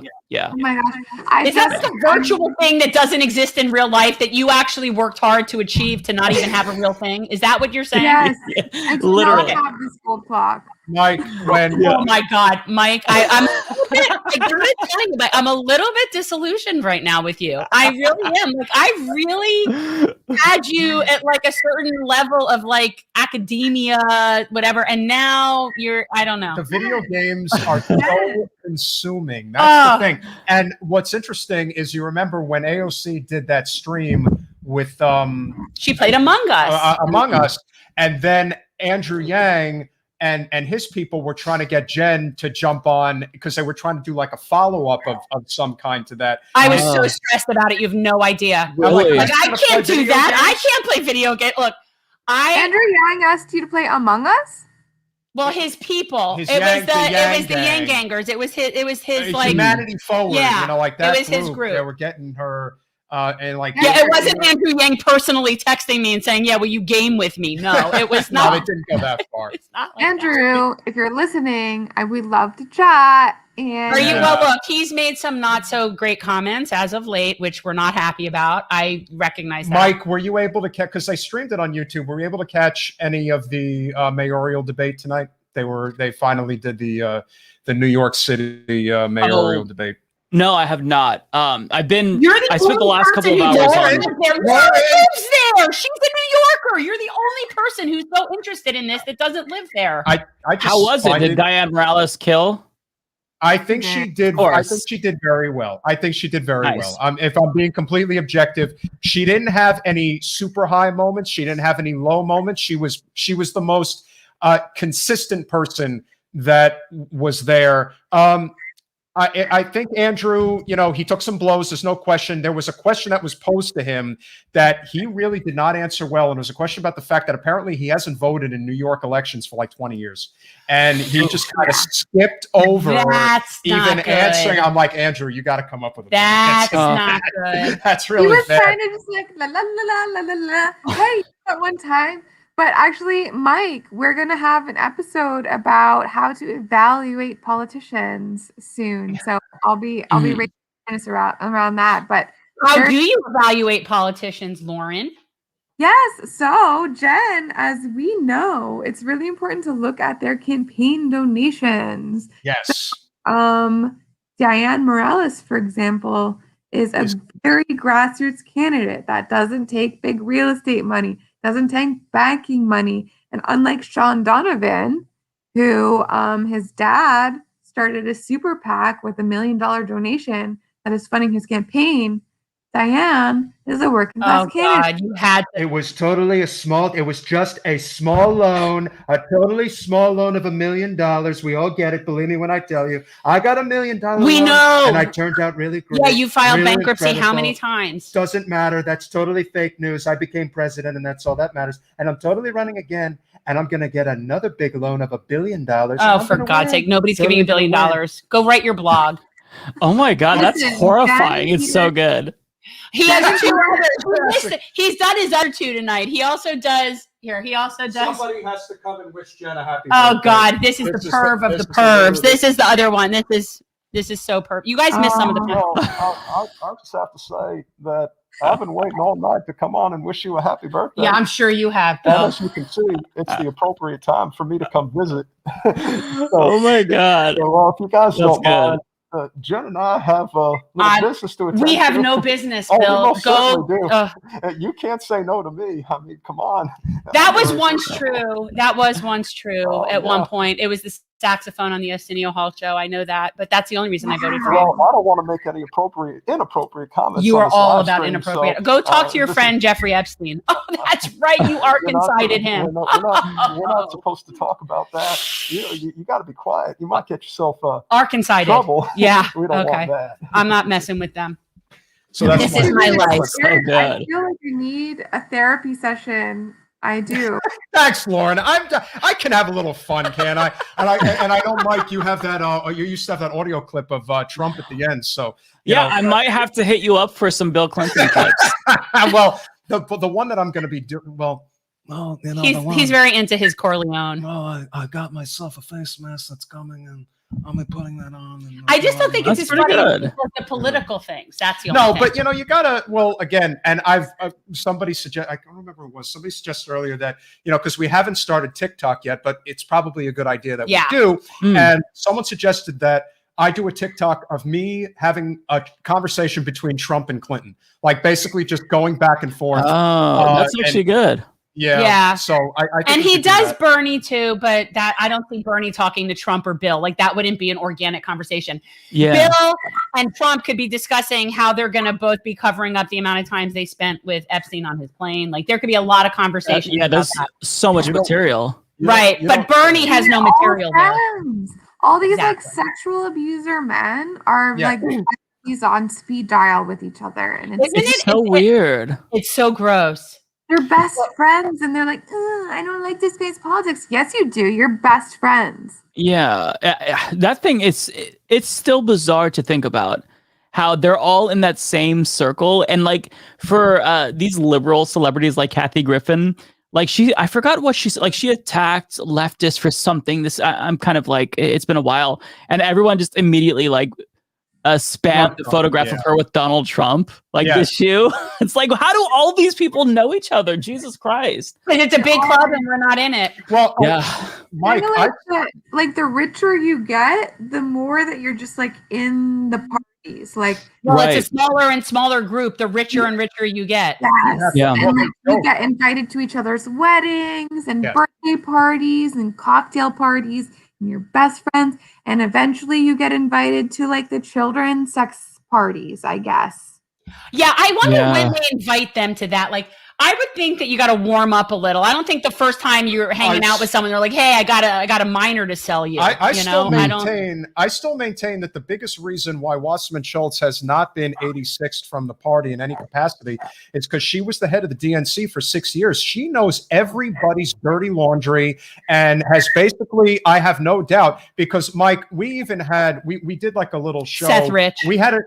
Don't say that. That is one thing I can't allow you to talk about. You can't do that. Well, don't do it. Wait, what about Seth Rich? You please tell me you don't believe that. No, Jen, no. No, Jen, please don't tell me you believe that. No. Unless it's a meme. Referring to it as a meme is I'm fine. just saying that whenever we talk about like that kind of thing and like getting Arkansas-ed and stuff, that's like the first thing that I think of that comes to mind is that story. No, Jen, no. It's the dumbest conspiracy theory. Please tell me no. No, Jen. See, stop. You cannot. Hang on. No. We have to stop. You cannot believe in that. Please tell me. I don't believe in any one thing. I just know that it's a thing. I honestly don't. I don't think about him one way or the other. When I think about the person that we had interviewed with earlier, who's from down here, who actually interned in Wasserman Schultz's office, and just talked about what a nasty person she is. And all I could think of is, there's really nothing endearing about her. But when you know everybody's like deep, dark secrets, you are basically untouchable because your attitude is, well, if I go, you're all coming with me. So just remember, I know this about you. I know this about that person. So that's why, again, it's kind of like in policing, this whole code of silence. Well, that's sort of the same thing with corporate politicians. They try to get their hooks in you, knowing that you have certain vulnerabilities. That was the whole thing about Epstein, is just knowing who the people that are vulnerable. And once you've got the hooks in them, then, no one talks about it. I mean, like, literally nobody talks about it. And that's like kind of what Gates trying to take his dad down with him. And I was like, what? Classy.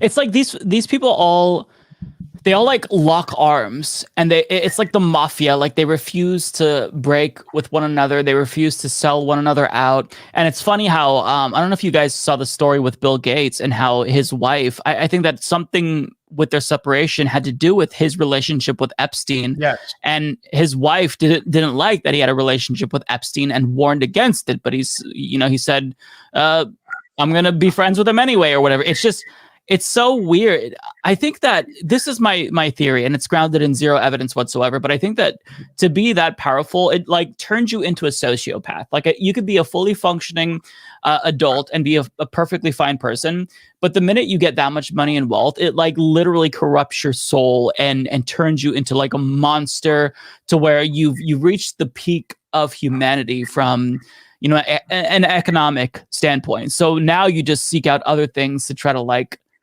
get the rest of the human experience. I don't know how to describe it. Like, No, these people I are think not normal. people like Jeff Bezos is like, he's not going to be content, if ever, until he owns all of our food, all of our water, and all of our air. And I think of him like the movie, you remember the Lorax? And it was and basically the guy had everybody captive because they had to pay for oxygen because he got rid of all the trees. And so now they were dependent on him for air. And that's sort of how I think about people like Bill Gates and Jeff Bezos. Like, they're creating a situation where they are the all-powerful people, and that everybody is completely dependent on a handful of people for all of our things. And that's extremely scary. And that's the most disturbing thing about Gates, is how much land he owns. I mean, he owns probably, we only know what he owns, 250,000 acres in the United States of farmland. Wow. In Africa, we don't even know how much he owns there. He's been collecting land there and trying to take over their food source for decades. And for the most part, people here don't know about that because it's not like you get really accurate on the ground in Africa, sub-Saharan Africa information. But his involvement with food production and places like Monsanto and those kinds of groups that go in places like Africa and basically destroy any sense of being able to be self-sustaining and create complete dependence on big agriculture. And he's been part of that for decades there. So I find that very nefarious. Everything he does is just really terrible. Yeah. Yeah, and Gates is much worse, in my opinion, than Bezos, because Bezos loves playing the role of the villain. Gates goes out of his way to make it seem like he's some good person. Well, yeah. He is not. And it's at some point, people have to accept the fact that systemic change is absolutely necessary. We have to have it because the system cannot sustain itself. And I don't think people have any clue just how desperate this country is getting. And you wait until the eviction moratorium is lifted. That's when all hell is going to break loose. Which brings me back to the whole purpose of what we're doing. So let me get my thing back up here. Last time. Can I just say one last thing about Gates before you move on? Because it's super important. So the reason why so many people think that he's like a good billionaire isn't necessarily because he, he tries to portray this with his philanthropy and whatnot, but he has so many grants in like different colleges. He funds so many people, and they're reliant on that, reliant on grants to their charities and organizations. So it's almost like he has power and control over them because of this. It's almost like the Mike Bloomberg effect that we saw, where, so many mayors were endorsing him and whatnot. And that's kind of the way that Gates is, where he has this clause in everyone. So nobody wants to really speak out. Media's not going to condemn him because this is Bill Gates. Perhaps, he will say, hey, let's not advertise Microsoft products or something. That's a bad example. But I mean, you get the point. Like he's everywhere. He's just, he's ubiquitous. Yeah. So guys, this all was a fundraiser for GenCore. We're doing sponsor a pack, $20. I'm doing core care packs. I'm calling them that very anyway. cool. They're packs of like hygiene, safety, different things that we're going to be distributing to our local homeless population. I understand somebody had said not to refer to people as homeless, as that's not who they are. I know that, but I'm just specifying for the whom people the bags are going to. Okay. So I'm not trying to, I don't know. It's also really late for me, but so this is the point. And all the money that comes through Generational Change all goes to GenCore, which is our local service organization. And you can also, all of the links to everything are in the description. And please, if you like this, we normally have a more routine kind of content. This was sort of a special thing, but be a Patreon, support the show. All the money goes to GenCore. So it's all just local service. And before we go, remember Biting Commentary, Lauren Ashcraft. You got to check it out. And of course, the Humanist Report. Everybody knows the Humanist Report. Got to check that out. If there's anybody here who has not checked out either channel, highly recommend that you subscribe. hit the like button, watch some shows, spread the word. We must pay it really like forward. Mike. Look, Mike, I sat on here for an extra hour because I knew that you were coming on. I'm so glad that you responded on Twitter. I felt really bad. I tried to join when I was still on Twitch live, like my audience. We were just gonna all come over. Yeah. But I couldn't use my camera on StreamYard because I was already using it on Twitch with Streamlabs, so it wouldn't let me. And then the chat was like, "Yeah, it's already passed," because I had them do the math for me because I can't do the math. Man, Like no, it's already really late.